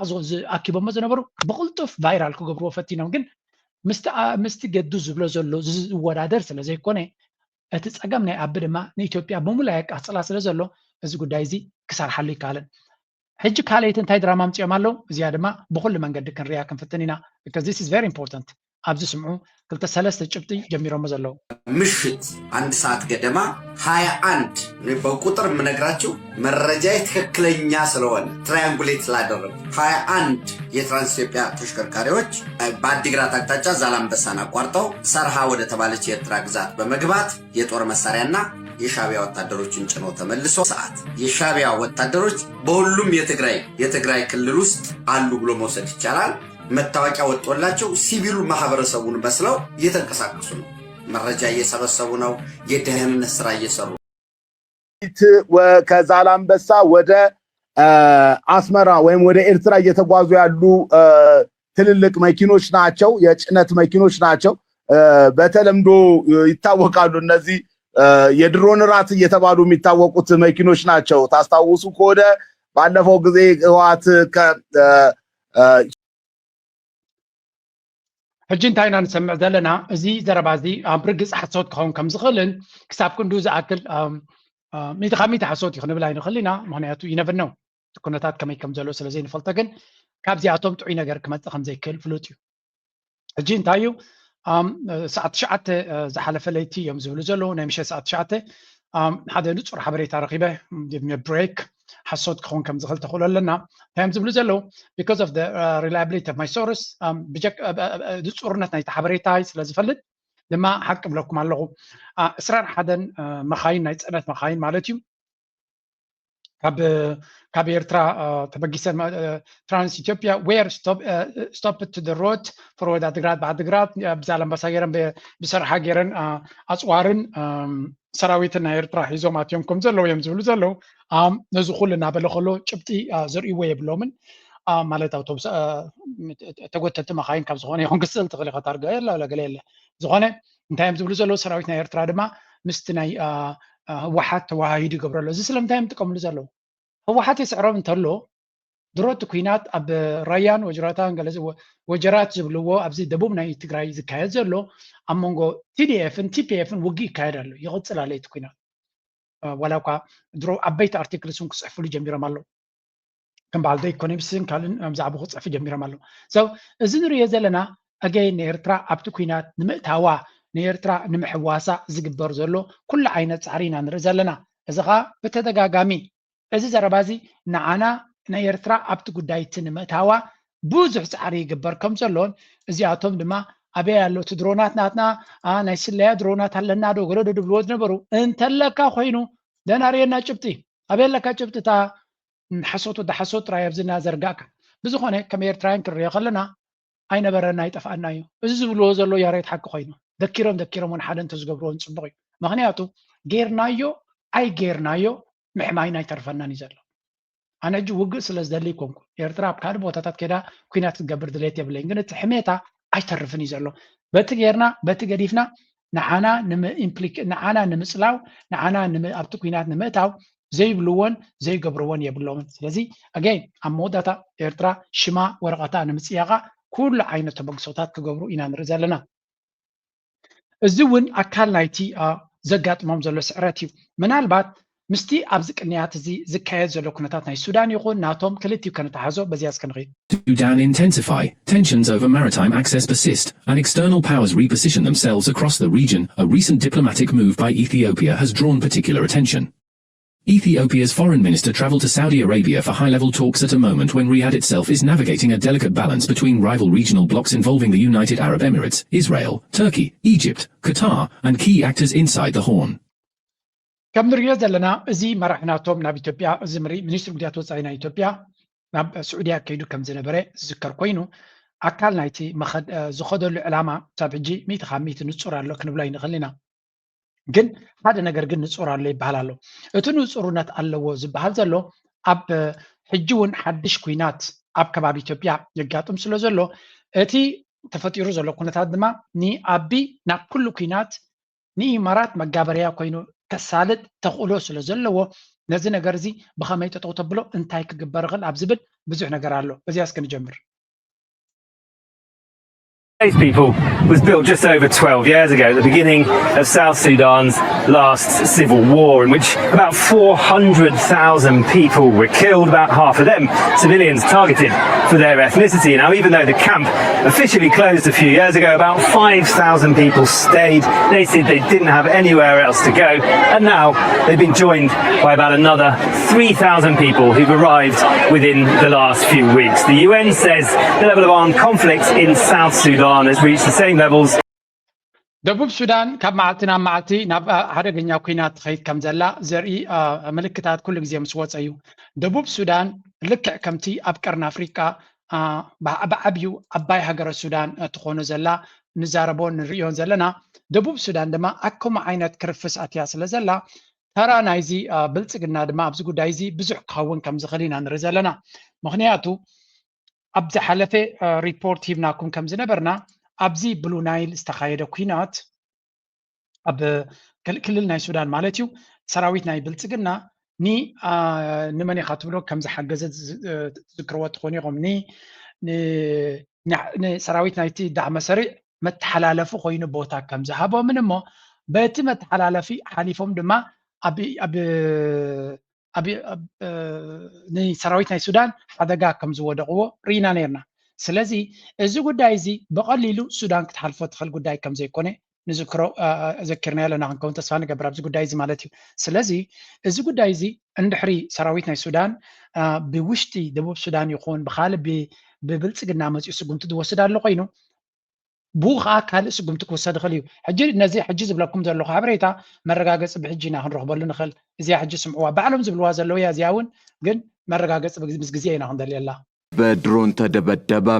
አስደንጋጭ ዜና ከደቡብ ሱዳን ድንበር ተሰምቷል። የሱዳን ኃይል ኢትዮጵያ ላይ የአየር ጥቃት ሊፈጽም ይችላል በሚል እየተፈራ ባለበት በዚህን ሰዓት ከሌላ አቅጣጫ የተሰነዘረው የድሮን ጥቃት ለቀጠናው ሌላ ራስ ምታት ሆኗል። አየር ኃይሉ በድንበሩ ቀጠና ጥብቅ ቁጥጥር እያደረገ ነው። ወዲህ ደግሞ የግብጽ ድሮኖች ወደ ጦርነቱ በቀጥታ እንደገቡበት ታውቋል። በደቡብ ሱዳን ጆንግሌ ግዛት ውስጥ በሚገኘው በድንበር የለሽ ሐኪሞች ቡድን MSF የሚመራው ሆስፒታል ማክሰኞ ምሽት ላይ በደቡብ ሱዳን መንግስት ኃይሎች የአየር ጥቃት ተፈጽሞበታል ሲል የእርዳታ ድርጅቱ ገልጿል። የደቡብ ሱዳን መንግስት ግን እስካሁን ምንም አስተያየት አልሰጠም። እዚያው ጆንግሌ ግዛት ውስጥ ፔሪ በተባለ ስፍራ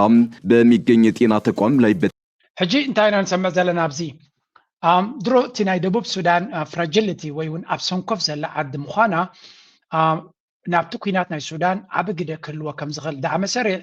ካበይ ብዝተበገሳ ድሮናትን ቴክኖሎጂን ኣብ ሓደ ሆስፒታል ዘሕዝን ስጉምቲ ወሲዱ ብዙሓት ሰባት ሓደ አይደኖ ከባቢ 10 ደም ዝኾኑ ሰባት ከም ዝተቆተሉ ኣብ ሆስፒታል ኮላይ ሓካይም ዝርከብዎ ማለት እዩ እዚ ድማ ኣካል ናይቲ ብሩታሊቲ ወይ እውን እቲ ጭካነ ናይቲ ዳዕመ ሰሪዕ ኣብ ልዕሊ ህዝቢ ሱዳን ዘርእዮ ዘሎ እዩ ድሮን ስትራይክስ ኢትዮጵያስ ቦርደር ሪፖርትድሊ ሂት ባይ ድሮንስ ሬይዚንግ ፊርስ ኦፍ ሱዳኒስ ኤሪያል አታክስ ስለዚ ሱዳን እንታይ ዓይነት ግብረ መልሲ ክትብያ እንኮላይ ግብፂ ድሮናታት ትጥቀመላ ጀት ናታውን ክትጥቀም ከም ትኽእል ኣብዚ ጉዳይ ብፍላይ ዝብሉ ናይል ዝበሃል ዶብ ናይ ኢትዮጵያን ናይ ሱዳንን ዳዕመ ሰሪዕ ንክቋፅሮ ብፍጹም ንግብፂ ዝፍቀድ ኣይኮነ ተቐባልነት ዘለዎ ኣይኮነ ስለምንታይ ከባብቲ ኒል ዝሓልፈሉ ቦታታት ኣብኡ እንድሕሪ ዳዕመ መስርዕ ቦታ ክሕዝ ጀሚሩ ኢማራት ከም ድሌት ክጻወት ትኽእል እያ ማለት እዩ ስለዚ ኣብዚ ቦታ እዚ ዳርፎር ድሓን ሸለል ክብሎ ይኽእሉ እዮም ሸለል እውን ክበሃል ዝግባእ ኣይኮነን ሸለል ክብሎ ይኽእሉ እዮም ኣብዚ ዶብ ናይ ኢትዮጵያ ዘሎ ከባቢ ግን ኤርትራ ሸለል ክትብሎ ይደልን እያ ግብፂ ሸለል ክትብሎ ይደልን እያ ሱዳን ሸለል ክትብሎ ይደልን እያ ኩላቶም ሸለል ክብሎ ይክእሉን እዮም ስለዚ እዚ ጉዳይ እዚ ዋላ ናይ ግብፂ ናይ ሱዳን ናይ ኢትዮጵያ ሚኒስትር ጉዳያት ወፃኢ ናብ ስዑድያ ዝኸደውን ምዚታት ዝተሓሓዝ ከም ዘለዎ ዝገልጹ ሰባት ኣለዉ ዝገልጹ ምንጭታት ኣለዉ ኢጅፕት ድሮንስ ሪፖርት ኢንዲኬት ኣብ ዝሓለፈ ኒውዮርከር ታይምስ ዝበሃል ከም ዘውፅኦ ናይ ግብፂ ድሮናት ኣብ ጉዳይ ናይ ሱዳን ዳዕመ መስርዕ ይሃርማ ከም ዝነበራ ዝገልጽ ሓበሬታ ወፂኡ ነይሩ እዚ ናይ ሆስፒታል መጥቃዕቲ ኣጋጢሙ ዘሎ ድማ ጀንግሊ ሳውት ሱዳን ስትራክ ባይ ኤር ስትራክስ ኣብ ደቡብ ሱዳን ጥራይ ኣይኮነን ኣብ ሱዳን እውን ዘጋጠመ ስለ ዘሎ ሰከንድ ኣታክ ኣናዘር ሄልት ፋሲሊቲ attacked by identified armed forces ናይ ዳዕመ ሸሪዕ ዝገበሮ እዩ ዝኻላይ ስለዚ ኣብይ ኣሕመድ ኣብ ብዙሕ ጉዳያት ኢዱ ይእቱ ስለ ዘሎ እዚ ኩነታት እዚ ተገምጢሉ ናብኡ እውን ክመፅኦ ዝኽእል ምዃኑ ምግንዛብ የድሊ እዮም ዝብሉ ዘሎ ሱዳን ምናልባት ሎሚ ስለ ዘይጠዓማ ወይ እውን ኣብ ሽግር ስለ ዘላ እምበር እዚ ኢትዮጵያ ትፃወተሎም ዘላ ንሓዋሩ ክርስዕዎ እዮም ሸለል ኢሎም ክሓልፍዎ እዮም ክትብል ኣይከኣልን እዩ ከምዚ ኢሉ እናቐፀሎ ከሎ እቲ ኩነታት ነታ ዘላታ ላምባ ሙሳኻ ከም ዝበሃል ድማ ዶናልድ ትራምፕ ኣብዚ ጉዳይ እዚ ተዛሪቡ ኣሎ Ibrahim is a Christian from Sudan, and I'm working hard to end that war. We're very close to getting it done. That'll be number 9. If we don't get Russia, you. ስለዚ ዶናልድ ትራምፕ ነቲ ኩነታት ናይ ሱዳን ክውድኦ ይፅዕር ከም ዘሎን ፀቕጢ ይግበረሉ ከም ዘሎን እዩ ዝነግር ዘሎ ሓደ ሓንታ ሚርያም ገለ ትበሃል ሰብ ዝነገረቶ እዩ ዝመስል ዘሎ ግን ንዶናልድ ትራምፕ ኣብ ጥቅኡ ዝኾነ ሰብ እንተለካ ኮይኑ ዝኾነ ኤርትራዊ ወላ ዝኾነ ኤርትራዊ ዝብለኩም ፀልዋ ክገብር ይኽእል እዩ ንዶናልድ ትራምፕ ረኺቡ ሰብ ካብቲ ንሱ ዝቐርቦ ሰብ ሓደ ሰብ ከም ኣብነት እዩ ዝነግር ዘሎ ወላ ኣብ ክሽነ ናቱ ዝሰርሕ ወይ ኣብ ዝኾነ ይኹን ዘሎ ኣነ ኤርትራዊ ጉዳይ ናይ ኤርትራ ባገለ ግበሮ እንተዝብሎ ዶናልድ ትራምፕ ክፅሎ ዝኽእል እዩ ተዲኹም ኣለኹም ተራ ሰብ ስኢልካ ዘይኮነስ ብቐለ ቅርበት ዘለዎ ምስ ነታ ዘረባ እንተደብፅሓሉ እውን ከም ሓደ ዓብ ዲፕሎማሲ ክቁፀር ምተኻእለ ምክንያቱ ዶናልድ ትራምፕ ክፅሎ ዝኽእል ሰብ እዩ ብግምጣሉ ኣንፃር ኤርትራ ኣይግበሮ ኢና ንብል ዘለና ፀረ ኤርትራ መፅኡ ከምዚ ኢሉ ኣንፃር ኤርትራ እንተተዛሪቦ እውን ክፅሎ ዝኽእል እዩ እዚኣ ኩላቶም ዝዛረብዎ ሰብ ስለዚ ጉዳይ ናይ ሱዳን ኣገይን ኣብ ዝሓለፈ ስዑድያ ወራስ ዓራት ናይ ስዑድያ ነጊርዎ ነይሩ ሕጂ እውን እንተኾነ ብተደጋጋሚ ጉዳይ ናይ ሱዳን ክፈትሑ እየ ይብላ ኣሎ ለንቀነ ኣብ ኢማራት ኣብ ዲሲ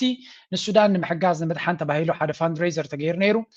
ክሳብ 2 ቢልዮን ገንዘብ ከም ዝተዋፅአ እዮም ዝነግሩ ዘለዉ እዚ ገንዘብ እዚ ኣብ መወዳእታ በይ ከኣትዩ ዝፍለጥ ኣይኮነን ግን ሓደ 500 ሚልዮን ካብኡ ኢማራት ከም ዝኸፈለት እዮም ዝነግሩ ዘለዉ ስዑድያዊ ሓደ እንታይ ኢሉ ፅሒፍሎም ነይሩ ፅቡቅ ቢዝነስ እምበር ጀሚርኩም ኢሎም 2 ቢልዮን ናይ ወርቂ መክሰብ ጌርኩም ብቢልዮናት ከሲብኩም ርብዕናቱ ከም ረድኤት ጌርኩም ክትመልስዎ ከለኹም ካብ ኤውሮጳውያንን ካብ ፀዓዱን ፅቡቅ ተማሂርኩም ጥራይ ዘይኮነስ ፅቡቅ ቢዝነስ እውን ክትገብሩ ጀሚርኩም ኣለኹም ብምባል ከም ዝገለፆም እዩ ዝንገር ዘሎ ስለዚ እቲ ኩነታት ይቕፅል ኣሎ ኣብ መንጎ እዚኦም ሓይልታት ዝግበር ዘሎ ኩነታት ድማ ይቕፅል ካልእ ንጉዳይ ሱዳን ኣገዳሲ ክገብሮ ዝኽእል ኩነታት እውን ኣሎ ንሱ ድማ እዚያ ንስማዕ Değerli basın mensupları, bugünkü görüşmelerimizde Libya, Sudan ve Afrika boynuzu başta olmak üzere bölgesel konulara da değindik. Libya'da kalıcı istikrarın tesisi için ülkede birlik ve bütünlüğün korunması Mısır'la ortak hedefimiz olmayı sürdürüyor. Libyalıların önderlik ከም ትሪእዎ ዘለኹም ኣብዚ ርክብ ናይዞም ክልቲኦም ሃገራት ምናልባት እዚኣ ሓንቲ እሞ ከተሓዛ ክልቲኦም ብሓደ ጌርና ክንሪአን Turkey and Egypt cement strategic partnership. Turkish President Recep Tayyip Erdogan visited Cairo Wednesday, meeting Egyptian President Abdel Fattah al-Sisi in a landmark step toward a strategic partnership. The leaders signed agreements spanning defense, trade, health, agriculture, and youth affairs, signaling a major shift after nearly a decade of strained relations. Central to the talks was a framework military agreement. ከም ትሪእዎ ዘለኹም ኣብ መንጎ ግብፅን ስዑድያን ኣብ መንጎ ግብፅን ትርኩን እውን ኣገዳሲ ርክባት ናይ ቢዝነስ ይኹን ናይ ካልእ እንኮላይ ድማ ናይ ሴኪሪቲ ዲልስ ይግበር ከም ዘሎ እዩ ዝንገር ኣብዚኣ ኣንተበከረኩም ፀናሕኩ እውን ኣካል ናታ እያ ኣብዚኣ ዘረባ ናይ መራሒ ናይ ትርኪ ኣብ ግብፂ ከይዱ ክዛረብ ከሎ በብዙሕ ነገር ኣብ መንጎ ቁጠባዊ ሽርክነቶምን ወታደራዊ ምትዛራቶምን ላዕሊ እናኸደ ይገልጽ። ግን ሓንቲ እንታይ ይብል ጉዳይ ናይ ሱዳንን ጉዳይ ናይ ሶማልያን ጉዳይ ናይ ሊብያን ንክልቴን ሃገራት ብቐጥታ ዝትንክፈና ረብሓና ድማ ኣብ ሓደ ቦታ በፂሑ ከም ዘሎ ይብል። ከምኡውን ጉዳይ ቀይሕ ባሕሪ ስለዚ ኣብ መንጎ እዚኦም ክልቲኦም ተመሳሳሊ ኣብ ስዑድያ ኣብ ዝኸደሉ እውን ተመሳሳሊ ዝኾነ ስሉሳዊ ኪዳን ወላ እውን ጉዳይ ናይ ቀዛ ብዓብዩ ዝዛረበሉ ስለዚ ኣብ መንጎ ቱርክን ግብፅን ፅቡቅ ዝኾነ ውህደት እዩ ዝረአ ዘሎ። ግብፂ ዓብ ደቡብ ምስ ሱዳን ዘለዎ ጥራይ ደይኮነ ንሱዳን ከመይ ጌርካ ትሕይሎ ወላ እውን ናብ ግብፂ ዝሽየጥ ድሮናት ከም ንብሎ ዘለና ብቐጥታ ኣብ ጉዳይ ናይ ሱዳን እውን ይሳተፍ ስለ ዘሎ ኣበርክቶ ይገብር ስለ ዘሎ እዚ እውን ኣገዳስነት ኣለዎ። ጉዳይ ናይ ሊብያ እውን ከምኡ መንግስቲ ናይ ሊብያ ክሕይል ኣለዎ። እቲ ሓፍታር ዝበሃል ድማ ኣንጻሩ እዮም ክልቲኦም። ስለዚ ንሪኦ ዘለና ብፍላይ ግብፂ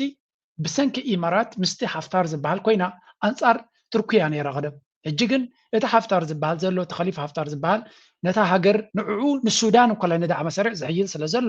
ንዑ ገዲፎም በንጻሩ ምስቲ መንግስቲ ምስ ቱርክ ብሓደ ኮይኖም ኣለዉ። ኣብ ጉዳይ ናይ ሱዳን መንግስቲ ሱዳን ይድግፉ ኣለዉ። ኣብ ጉዳይ ናይ ሶማልያ ንመንግስቲ ሶማልያ ይድግፉ ኣለዉ። ኣብ ጉዳይ ናይ ቀይ ባሕር ድማ እተን ናይ ቀይ ባሕር ሃገራት ጥራይ ክቆፃፀርዎ ኣለዎም። ኣብዚያ ድማ ነፂሮም ዛረብዋ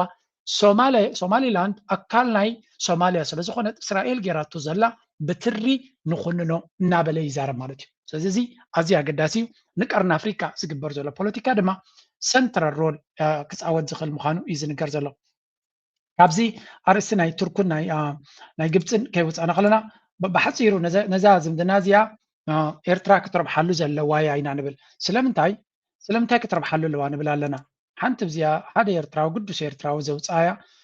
ናትኩም ርእቶ ድማ ክትብላ የተሓሳስበኩም ብፍላይ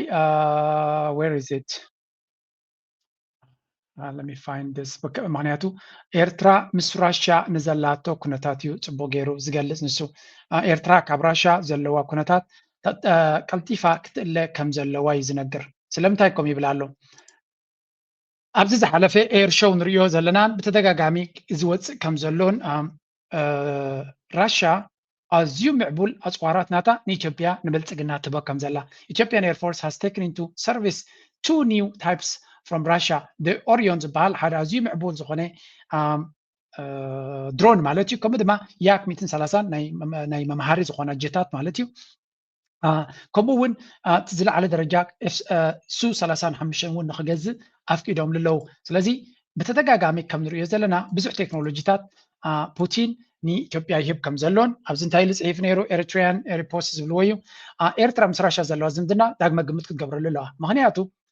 ሕብረት ሶቪየት ንደርጊ ክሳብ መወዳእታ ውጥቀቱ ብቢልዮናት ዝኣክል ዝዕጥቆ ዝነበረ እዩ። ኣብ ናይ 1998 ክሳብ 2000 ዝነበረ ናይ ወያነ ወራር እውን እንተኾነ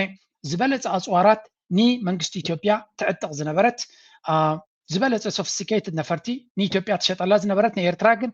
ንኢትዮጵያ ክሳብ ሱ27 ክሸጠላ ከላ ንኤርትራ ግን ሚግ 19 ጥራያ ክሸጠላ መሪፃ። ስለዚ ራሻ ንኤርትራ ብፍጹም ከተርባሓ ትኽእል ሃገር ኣይኮነትን። ኤርትራን ኢትዮጵያን ክልቲአን ክወዳደራ ከለዋ ኣብ ራሻ ኩሉ ግዜ ኣብ ጎኒ ኢትዮጵያ ጠጠው ክትብል ትኽእል ሃገር ስለዝኾነ እጂ ድማ ኣካል ናይ ብሪክስ ስለዝኾኑ ኤርትራ ከም ብሓድሽ ንራሻ ገዲፋ ካልእ መንገዲ ከተራህድ ኣለዋ ዝብል ርእቶ ንርኢ ኣለና። ሕጂ እውን እንተኾነ ፑቲን ቨሪ ካልኩሌትድ ማን እዩ፣ ግን ፑቲን ድማ ብዓይኒ ዕዳጋ እዩ ንዓለም ዝርዮ። ስለዚ ዋላ እኳ ኤርትራ ገዳሲ ትኾነት ኤርትራ ድማ ምስቲ ዘለዋ ተሪር ቤዝ ክትባይ ትኽእልንያ ወይ ገለ ንራሻ ድማ ክትባይ ትኽእልንያ ምስቲ ዘለዎ ኩነታት ምስ ኢትዮጵያ ዘለዎም ቅርበት እውን ኣብ ግምት ስለዝቱ። ስለዚ ኤርትራ ንራሻ ከም ሓደ ዓብይ መሻርክትና ጌርና እውን ክንቆፅሮ ይንኽእልና ግን ክንገስሮካ የብልና እምበር ናይ ራሻ ኣምባሳደር ኣብ ኢትዮጵያ ኣምሓርኛ ዝዛረብ እዩ። ቀፃሊ ኣብ ጥምቀት ይኹን ኣብ ዮሃንስ ዋላ ኣብ መስቀል ኩሉ ግዜ ኣብ ጎኒ ኢትዮጵያ ከጣቅዕ ዝረአ ቁፅሪ ሓደ ንስ እዩ። ኒኩለር ዝኣክል እውን ክንባይና ሱ35 ክንሸጠላ ኢና ኤቭሪቲንግ ንኢትዮጵያ ክንባይና ከምኡ ድማ እቲ ስፑትኒክ ዝበሃል ሚድያ ናቶም ክንባይና የሎም። ስለዚ ከም ኤርትራዊ ራሻ ንዓና ኩሉ ግዜ ሓደጋ ክትፈጥር ትኽእል ሃገር ምዃና ምግንዛብ ከድልየና እዩ። ኤርትራ ግን ዋጋ ነዚ ሃገር እዚኣ ኣብቲ ዝኸፈ መድረኽ ገለ ካብተን ኣብ ጎኒ ራሻ ጠጠው ዝበለት እያ ነይራ። እቲ ዘገርም ግን ኩሉ ግዜ እቲ ኢትዮጵያ ዝበሃል ሽዑ ኣንጻር ራሻ የድሚፁ ግን ከም ንሪኦ ዘለና ኢትዮጵያ ዝገበረት ሸለል ዝብላ ሓይሊ እምበር ብትክክል ዝርኣ የለን ይብል ኣሎ። ኤርትራዊ ናትኩም ርእቶ ክንሰምዕ ንደሊ ሓቂ በቲ ሓደ ክንሪኦ ከለና እቲ ቻይና እውን ኩላቶም ሲ ናብ ኢትዮጵያ ክፅጉዑ ዝደልዩ ንኢትዮጵያ ዝያዳ ዝመርፁ ንርኢ ምስቲ ዕቤታ ምስቲ ዘለዎም ገለገለ ብልጫታት እዩ ዝበሃል ስለዚ እዚ እውን ከም ኤርትራዊ ግምት ክውሰድ ዘለዎ እንታይ ዳ ክንገብር ንኽእል ንብል ኣብዚ ንብሎ ዘለና ብኸም እዩ እዚኦም ክልቲኦም ሃገራት ኣብዚ እዋን እዚ ዋላ ቱርኪ እውን ምስ ኢትዮጵያ ዓብ ቅርበት እዩ ዘለዎ ግን ግብፂ ስዑድያ ቱርኪ እዞም ሕጂ ብሰንኪቲ ተፈጢሩ ዘሎ ናይ እስራኤልን ናይ ኢማራትን እናተወደኑ ዝመፁ ዘሎ ኤርትራ ዝያዳ ንዖም ክትጥቀመሎም ክትክላ ኣለዋ ግን ክትቀላጠፉን ኣለዋ ኣፅዋር ንምግዛእ ድዩ ካልእ ነገር ክትገብር ትኾይና ዝብል ርእይቶ ካብ ብዙሓት ኤርትራውያን ክወፅእ ንሰማዕ ኣለና ካልኦት ስዑድያውያን ኣብ ነቲ ኩነታት ምስ ኢማራት ዘሎ ብሰፊሑ ክዛረብሉ ንርኢ ኣለና ሓደ ካብኡ እዚ ንሪኦ ዘለና ኢና እዚ ኢማራት ዝበሃል ክንዲ ምንታይ ሕማቕ ሃገር ምዃኑ ሃገራት ቀርኒ ኣፍሪቃ ድሮ ፈሊጦም እዮም ክብሉ ጀሚሮም ኣለዉ ሓደ 2018 መጀመርያ ካብቲ ዶራሌ ዝበሃል ወደብ ጅቡቲ ንኢማራት ሰጊጋቶም እያ ነዚ ወደብ እዚ ሕጂ ንግብፅን ንግብፂ ሂቦም ኣለዉ ግብፂ ምስ ቻይና ኮይኖም ወይ እውን ግብፂ ገለ ክፋልናቱ ንኸልምዑ ሂቦሞም ኣለዉ ንኢማራት ድማ ካብቲ ወደብቲ ሰጊጎሞም ኣለዉ ኢትዮጵያ ትጥቀመሉ ወደብ ድማ ንሱ ነይሩ ኦኬ ድሕሪኡ ኣብ 2021 ኤርትራ ነቲ ምስ ኢማራት ዝነበራ ወታደራዊ በይዝ ነቲ ፕላን ካንስል ጌራቶ ከም ዝኸደት እዩ ዝንገር ዘሎ ቀፂሎም እንታይ ብሎ ኣብ 2025 ጅቡቲ ኦፊሻሊ ዋርንስ ኣፍሪካ about UAE investments which are a cover for military operation እዚ ብዙሕ ግዜ ንዛረበሉ ዝነበርና ኢና ኣብ ስዑድያ ናይ ስዑድያ ኣክቲቪስትስ ከምኡ ክብሉ ምጅማሮም ግን ኣገዳሲ እዩ ናብ ካልኦት ዝበዝሑ ዓረብ ክበፅሕ ናብ ካልእ ህዝቢ ክበፅሕ ስለ ዝኽእል እንታይ ብሎ ኣለዉ ጅቡቲ እስማኤል ዑመር ገለ ናይ ፕሬዚደንት ሲያሲ ኢልዎ እንዲ ግን ዝያዳ እቲ ናይ ጅቡቲ ብዙሕ ግዜ የጋንንዎ ስለምንታይ ይርዳእንን እዩ ፕሬዚደንት ሲያሲ ተደጋጋሚ ኢንቨስትመንት እናተባሃለ ወደባት ናይ ቀርኒ ኣፍሪቃ ናይ ኣፍሪካን ብምሉእ ንምቁፅፃር ኢማራት ትገብሮ ዘላ ንምንታይ ዕላማ ምዃኑ ኣይተረዳእናን ኣሎ ንልምዓት ከም ዘይኮነ ግን ርዱእ እዩ ብምባል ገሊፅዎ ነይሩ ስለዚ እዚ መጠንቀቕታ እዚ እውን ይነግርዎ ኣለዉ ወርሒ 8 2015 ጊኒ ትበሃል ሃገር ከምኡ ንናይ ኢማራት ኮንትራት ካንስል ጌራ ኣብ ወርሒ 12 2015 ግብፂ ንኢማራት ክሸጦ ሓሲባ ዝነበረት ወይ እውን ኢማራት ኣብቲ ወደብ ናይ ኣሌክሳንድሪያ ዝኾነ ብርኪ ክትገዛ ሓሲባ ነይራ ግብፂ ግን እምቢ ኢላ ወላ እኳ ብዙሕ ገንዘብ ከርባሓ ዝኽእል እንተነበረ ከምኡውን ኣብ ዲሰምበር ሶማልያ ምስ ኢማራት ዝነበራ ዝምድናታት በቲኻ ይብሉ ኣለዉ ዲሰምበር 2015 ኣብ ብዙሕ ክሳብ ጃንዋሪ ድማ ጫድ ነቲ ምስ ኢማራት ዝነበራ ዝምድናታት ብከፊሉ ከተጉድሎ ከም ዝመረፀትን ነቲ ዳዕ መሰሪዕ ድማ ውሽጣውን ፀገም ክፈጥረላ ስለ ዝጀመረ ንዕኡ እውን ኣብ ምልክት ሕቶ ኢትያቶ ከም ዘላ ከም ቀደሙ ከም ዘይኮነ ይንገር ኣሎ ኣልጀርያ እውን ተመሳሳሊ ንኢማራት ዝምድና ክትበትኽ ትደሊ ከም ዘላ ስለዚ እቲ ናይ ኢማራት ዲፕሎማስያዊ ኣካይዳ ካብ ግዜ ናብ ግዜ ሽግር ይገጥሞ ከም ዘለ እዩ ዝንገር ዘሎ ብተደጋጋሚ እዚ ድማ ንኢማራት ዘለዎ ኣፅልዋ እናሓመቐ እናወደቐ ይኸይድ ከም ዘሎን ብልፅግና ድማ እቲ እንኳ ኣሚንዎ ከም ድሌቱ ዝዕንድረሉ ዝነበረ ጉዳይ ንሱ ስለ ዝኾነ እዚ ንባዕሉ እናወደቐ ይኸይድ ምህላው እውን ተስፋ ዝህብ እዩ ዝብሉ እውን ኣለዉ ካልእ ኣብ መንጎ እዚኦም ክልቲአን ሃገራት ዘሎ ሓደ ነገር ክወስኸልኩም እየ ኣብ መንጎ ስዑድያን ኢማራትን ዘሎ ብዙሓት ሰባት እንዲኦም ዝዛረብሉ ዘለው ሓንቲ ካባቶም ኣብዚ እዛ መፅሄት እዚኣ ኣብ ዓብይ ጆርናል ወፂኣ ነይራ ኣበይ ምዃኑ ግን እቶም ናይ ብልፅግና ሚድያታት እውን ይዛረቡ ኣለዉ እዚ ናይ ክልቲኦም ባእሲ ንቀርኒ ኣፍሪቃ ናይ ስዑድያን ኢማራትን ባእሲ ንቀርኒ ኣፍሪቃ ዓብ ሓደጋ ክኾና ከም ዝኽእላ ኣብ ብሉምበርግ እያ ወፂኣ ነይራ መስለኒያ ኣብ ብሉምበርግ ድያ ገለ ወፂኣ ነይራ እታ ኣርቲክል ካብዮም ቀዲሖም ኣብዚ እንታይ እዮም ዝብሉ ዘለው ቀርኒ ኣፍሪካ ከቢድ ሓደጋ ከም ዘጋጥሞ ዘሎ ብፍላይ ኢትዮጵያ ሶማልያ ጅቡቲ ኤርትራ ዝያዳ ግን ኢትዮጵያ ኣብዛ ሓደጋ እትያ ዘላ እዩ ዝበሃል ምክንያቱ ኢትዮጵያ ኣብ ቀጥታዊ ሽግር ወዲቓ ዘላ ብልፅግና ኣብዚ እዋን እዚ እቲ ባትል ግራውንድ ናይ ኩናት ቦታ መን እዩ ዘሎ እንድሕሪ ኢልኩም ሱዳንን ሶማልያን እዩ ዘሎ ኣብ ቀርኒ ኣፍሪካ ማለት ሶማልያ ብንእሽተይ ክፋል ዝዓበየ ርሱን ኩናት ድማ ኣብ ሱዳን እዩ ዘሎ ስለዚ ግብፂ ስዑድያ ቱርኪ ቀጠር ኤርትራ ኩላቶም እዚኣቶም ኣብ ጉዳይ ናይ ሱዳን ምስ መንግስቲ ሱዳን ኣለዉ ብልፅግናን ኢማራትን ግን ንዳዕ መሰሪዕ ይሕግዙ ኣለዉ ስለዚ ሃገረ ኢትዮጵያ ኣብ ትሕቲ መርሕነት ናይ ብልፅግና ኣብ ከቢድ ሓደጋ ከም ዘላ እዮም ዝነግሩ ዘለው እዚ ጉዳይ እዚ ድማ ክንምንታይ ፀገም ክፈጥር ከም ዝኽእል ሱዳን ኢዝ ኣርሚ ኣኪዝስ ሰራዊት ናይ ሱዳን ንሰራዊት ናይ ኢትዮጵያ መንግስቲ ኢትዮጵያ ብተደጋጋሚ ብመንገዲ ኢማራት ገይሩ ንዳዕ መሰሪዕ ይሕግዝ ከም ዘሎ ይኸሶ ኣሎ ግብፅን ኤርትራን ስትሬንግዘኒንግ ታይስ ዊዝ ሳውዲ አረቢያ ቱ ካውንተር ኢትዮጵያስ ግሮዊንግ ኢንፍሉወንስ ካልእ ግብፅን ኤርትራን እንኳላይ ምስ ስዑድያ ኮይነን ነቲ ናይ ኢትዮጵያ ትኸዶ ዘላ መንገዲ ንምቁፅፃር ሽርክነተን ይሕይላ ኣለዋ እዚ ኩሉ እናሃለወ ድማ እቲ ናይ ገርድ ናይ ትዲጋ ፀገም ድማ ኣሎ ዶናልድ ትራምፕ ድማ ኣብ ጎኒ ግብፂ ኮይኑ ንዑ ክፈትሕ ይብል ኣሎ ስለዚ እቲ ቀንዲ ኣብዚ እንታይ ብለሎ ሪስክስ ኦፍ ጋልፍ ራይቫልሪ ኣብ መንጎቶም ናይ ጋልፍ ሃገራት ዘሎ ፀገም ከዓ Gulf whales versus conflict affected horn creates asymmetric relationship. እዚ ተን ጋልፍ ሃብትለውን ኣብቲ ቀርኒ ኣፍሪካ ድማ ብዙሕ ሽግራት ዘለዎም ህዝብን ሃገራትን እየን ስለዚ ነዚ ማዕርነት ብዘይብሉ መንገዲ ክግበር ዝኽእል እዩ ብርግፅ ኣብን ዩኤኢ ሓደ ዓይነት ሽርክነት የብሎምን ዩኤኢ ዝበሃል ጎይታ እዩ እትኻ ባርያ እዩ ማለት እቲ ዝምድናኮም እዩ ኤርትራን ስዑድያን ግን ከምኡ ይኮነን ምክንያቱ ኤርትራን ስዑድያን ዝረአ ነገር እውን ኣይረኣና ኤርትራ ንስዑድያ ትሕግዛ ከም ዘላ እኳ ሓበሬታ የብልና ሽርክነት ኣለውና ንብል ዘለና እምበር ገንዘብ ዲ ሓጊዛታ ኣፅዋር ዲ ሓጊዛታ ድራና የብልና ስለዚ ሽርክነት ናይ ኤርትራን ናይ ስዑድያን ምስቲ ናይ ኢትዮጵያን ናይ ብልፅግና ናይ ኢማራትን ከነወዳድሮ ይንኽእል ኢና ኤርትራ ዝኾነ ይኹን ጭቡጥ ነገር ንሪኦ ነገር እውን ስለዘይብልና እዚ ስዑድያ ጎይታ ናትናያ ወይ እውን ግብፂ ጎይታ ናትናያ ኢልካ ክትዛረባ ይትኽእል ኢኻ ቢካዝ ዊ ዶንት ኢቨን ሲ ኦን ደ ግራውንድ ከምቲ ናይ ብልፅግና መዓልታዊ ድሮን ረኺቡ ነፈርቲ ናይ እዚያ ቪድዮ ጥራይ እናገበርኩ ከለኹ ሓደ ዓብይ ክልተ ነፈርቲ ዓባይቲ ድዮም ዋላ ገለ ናይ ኣፅዋር ዝፀዓና ናብ ኢትዮጵያ ከም ዝኣተዋ ዝገልፅ ሓበሬታቶም ብራዳር ፈለው ዝገብርዎም ኣውፅኦም ነይሮም ስለ ደስልቸውና መዓልታዊ ከነብፅኦ ስለዘይደለና እምበር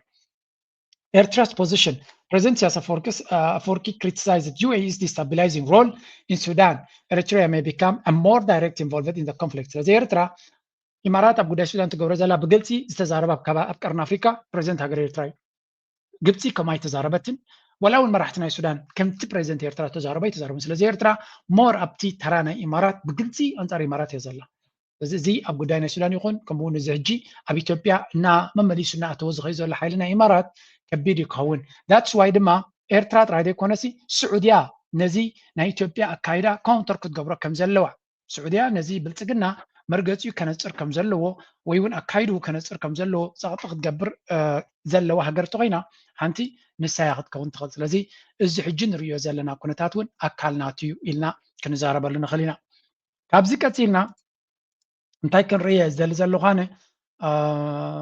ሓንቲ ላብዚኣ ንዓይ ዝገረመትን ማለት እዚያስ ከስምዕዋ Telecom, Djibouti Telecom, and Sudatel sign agreement to build cross-border fiber corridor. Ethio Telecom, Djibouti Telecom, and Sudan's Sudatel Group have signed a strategic agreement to deploy a high-capacity cross-border optical fiber network linking Djibouti, Ethiopia, and Sudan. Signed under the Horizon Fiber Initiative, the project aims to establish a እዞም ጎረባብትና ሓደ ግዜ ናይ ብሓቂ እንታይ ከም ትብል ከማን ኣይርዳእካን እዩ ከም ትሪእዎ ዘለኹም ጅቡቲ ናይ ጅቡቲ ቴሌኮም ናይ ሱዳን ቴሌኮም ከምኡ ድማ ናይ ኢትዮጵያ ቴሌኮም ሰለስቲኦም ሓበራዊ ሓደ ናይ ቅልጡፍ ዝኾነ ኢንተርኔት ንምእታው ይሰማምዑ ከም ዘለዉ እዩ ዝነግረና ዘሎ እንጂ ከም ኤርትራዊ እዚ ንዓና ይስማዓና እዩ ምክንያቱ እዚኦም እዮም ጎረባብትና እዚኣቶም ድማ ብቴክኖሎጂ ክዕብልሉና ይንደልን ኢና I don't know ኣነ ንዓይ ከምኡ ዝስማዓኒ እዚ ነገር ዝክሪ ከሎ ሰለስቲኦም ደረጃ ብሮድባንድ ናይ ኢንተርኔት ስፒድ ናቶምን ናይ ቴክኖሎጂ ዓቕሚ ናቶምን ንምሕያል ብሓደ ይሰርሑ ኣለዉ ኣብ ብዙሕ ነገር ድማ እቲ ካብቲ ሽርክነታት ንሕና ንተርፍ እንተለና ፅባሕ ንጎ ዋጋ ከኽፍለና እዩ ምክንያቱ እቲ ሽርክነት ናይ ዘን ሃገራት ኩሉ ግዜ ብፖለቲካ ጥራይ ዘይኮነ ብቁጠባ ምትእስሳር ክህሉ ኣለዎ ዝበሃል ኣገዳስነት ኣለዎ ንኣብነት እዚ ናይ ኣቢ ፍኸራ ንጅቡቲ እውን ዝምልከት እዩ ነይሩ ግን ኣብ ጅቡቲ ክኸውን ከሎ ሌቨሬጅ የብሉን እንታይ ማለት ጅቡቲ ብጎረሩ ክትሓንቆ ትኽእል እያ ወደብ ቤላ ጌራ እንኪሳቶ ስለ ዘላ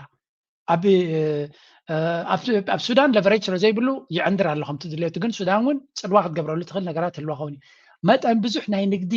ሽርክነት ዘለካ ንኣብነት ናይ ኢንተርኔት ንግዲ መስመር ናብ ኢትዮጵያ ብኤርትራ ገይሩ እንተዝኣቱ ነይሩ ፀብለልትነት መሃለወና ንሕና ዝኾነ ነገር ከተፈራርሃሉ ትኽእል ሕጂ ጅቡቲ እቲ ኢንተርኔት ቡ ገይሩ ክኣቱ ተኮይኑ እዚ እውን ሓደ ሌቨሬጅ ክውስኸሎም እዩ ብሓፈሻ እዞም ጎረባብትና ዋላ እኳ ሕጂ እውን ብዙሕ ነገር ንሕግዝ እንተለና ንሳቶም ሞር ቁጠባዊ ምትእስሳር ስለ ዘለዎም ኣብ መወዳታ እቲ ቁጠባዊ ምትእስሳር ልዕሊ ፖለቲካዊ ምትእስሳር ስለ ዝረአ ናይ ድሕነት ተኮይኑ ጥራዮም ከብልካ ዝኽእሉ እቲ ናይ ዞባና ምትእስሳራት ኤርትራ ኣብ ብዙሕ ነገራት ከምዚ ትተርፋላ ኣብዚ ቁርብ ይስማዓኒ እዩ ምክንያቱ ሓደ ንሕና በይንና ናትና ነገር ንገብር የለና ኣብዚ ናይ ዓውዲ ናይ ቴክኖሎጂ ማለት ከምዚ ሕማቅ ክስማዓኩም ወይ ክትጉህዩ ገለ ይገብረኩም የለዎም ግን we need to know what's going on ኣብ ከባቢና ከምዚ ሕማቅ ጥራይ ክንነግረኩም ኣይደልና እዚ ትሪእዎ ዘለኹም ሕጂ ናይ ሶማልያ እዩ ሶማልያ ክበሃል ከሎ ናይ ዞባ ሕንፍሽፍሽ ኢና ንፈልጥ بشوعات بخلت سمعنا ندين صو ايربورت يقبروا خمسة لو يوم زقلت زلوا 7.2 بليون زي أبي ايربورت أبي سوماليا يقبروا له سلازي ما غادوش زي بزعات أبتو كومنت نايت فيديو سي ناتي ايربورت واقع عبد الله بالكم سكير تنا عندهم زي تم عراريو مخنياتو كم زي عينة ايربورت كاوز إخا بحدا الشباب تقتل تغين كاتاي ترجم على يبلو صبوغ زخانة زرباي جن نمت أي حسيبهم سلز قبروا وزلوا كبوات يخل خوني سلازي زيادة نحنا رقعت زلنا أب كم زي عينة بروجكتات أتوكيرنا ولو نحجد تدي قبرنا هذا سلست عامت كجبر زغلون بروجكتات كم زين كجبر قلي انت زبل تزبون انت زبحالو نيرو تزبون موران مقبره سلامتاي انت تنغيرو نير ترا يكون كحسد الناس الله ولا يوم كو صقم اللومي مغنياتو سوماليا زبال هاجر نبعلو فحكبل زغل هاجري سودان دبهال مالتي ايربورت ناتهم كما يجرم يحنصو نيرم رينا سلازي እዚ كل ግዜ አስተውዒልና ክንሪዮ ዘለና ኮይኑ ይስማዓኒ ምክንያቱ ኣብቲ ጸጥታዊ ኩነታት ንሕና ልዕሊ ካልኦትና ኾድና ከለና ኣብቲ ግስጋሴ ናይቲ ፕሮጀክታት ክኸውን ከሎ ግን ቁሩብ ኣብኡ ዛሕልታት ንርኢ ዘለና ኮይኑ ይስማዓኒ ኤርትራ ኣብ ከምኡ ኩነታት የላን ትብሉና ኣሎ መን ከላ ኣብ ከምኡ ኩነታት ብልፅግና ሃገሩ ፋሕፋሕ ትብል ኣላ ንጎምሸትን ኢትዮጵያ ዝሞተት ሃገር እያ ዶ ኣይኮነን ዝበሃል ዘሎ ኢቨን ዩጎዝላቪያ ክትከውን ትኽእል ሃገር እዩ ዝበሃል ዘሎ then why ንሳቶም ኣብቲ ፕሮጀክታት ዝያዳ የተኩሩ እንድሕር ኢልካ I don't know መልስናቱ ይፈልጠን ያኔ ኤርትራ በአንጻሩ ተሃገር ርግዓት ኣለዋ ሰላም ኣለዋ ኣብ ውሽጣ 3-6 ዓይነት ናሕትዕዶም ዝበልዑ ተቃዋምቲ ኣለዉ ስለዚ ኤርትራ ሞር ናብቲ ቁጠባ ዝያዳ ኣግሬሲቭ ክሰርሕ ዝግባእ ኤርትራ ኮይኑ ይስማዓኒ ካብቶም ካልኦት ሃገራት ሱዳን ዚ ዳዕመ ሰሪዕ መዓልታዊ ድሮናቱ ዝትኩሰሉ ዘሎ ድሮ ኣብቲ ሱዳን ዝግብርዎ ዘሎ ናይ ዳግመ ህንፀት ኩነታት ንሪኢ ኣለና እዚ ኣብዚታት قربت لي كم إيرتراوي لسمعنا نقرات له كل تفيلنا كم بصحو ندليوجن أبتي بيس أبتي جوزوجن نعي زي متشعني ويون زيادة كنزارة بلو تي نايم عبالة أنفت أنت زنقر زيادة كان وعوع ندلينا جن زي اللخا كان وعوع سلا زي نخل أنت وزيت حبريتها كم زنا زيهم عزيز جن زنا جبت ده ولا زنا السودان ده دولة كم بلغو أب ميديا سلا دوز زلة ترى دربوا زلهم بر تتشيكم كنزربو توزيو ناون أبز ميديانا كانوا غربا دس راويتا تግራይ ዘሎ ወተሃደራዊ ወጥረን ማሕበራዊ ዘይምርግጋዕን መፍትሒ ከይረኸበ ሕጂውን ይቕጽለሎም ኣብ ትግራይ እዋናዊ ምዕባለታት እቶም ቀንዲ ክንሪኦም ከለና ኣብ ግንባር ራያ ዝካየድ ዘሎ ከቢድ ውግእ ብቐዳምነት ንረኽቦም ኣብ ራያ ጨርጨር ብፍላይ ኣብቲ ቢሶበር ዝፍለጥ ከባቢ ክሳብ ሎሚ ንግሆ ረቡዕ ከቢድ ውግእ እናተኻየደ ውዒሎም እዚ ተመለሱ ሰላም ኢልና زبلنا زلوا الدور ده مالتي زي زحمنا زلوا سلازي مفتحيو نلواش نافت مفتحي قدم مخادي حدا ملقتون كحلف زيو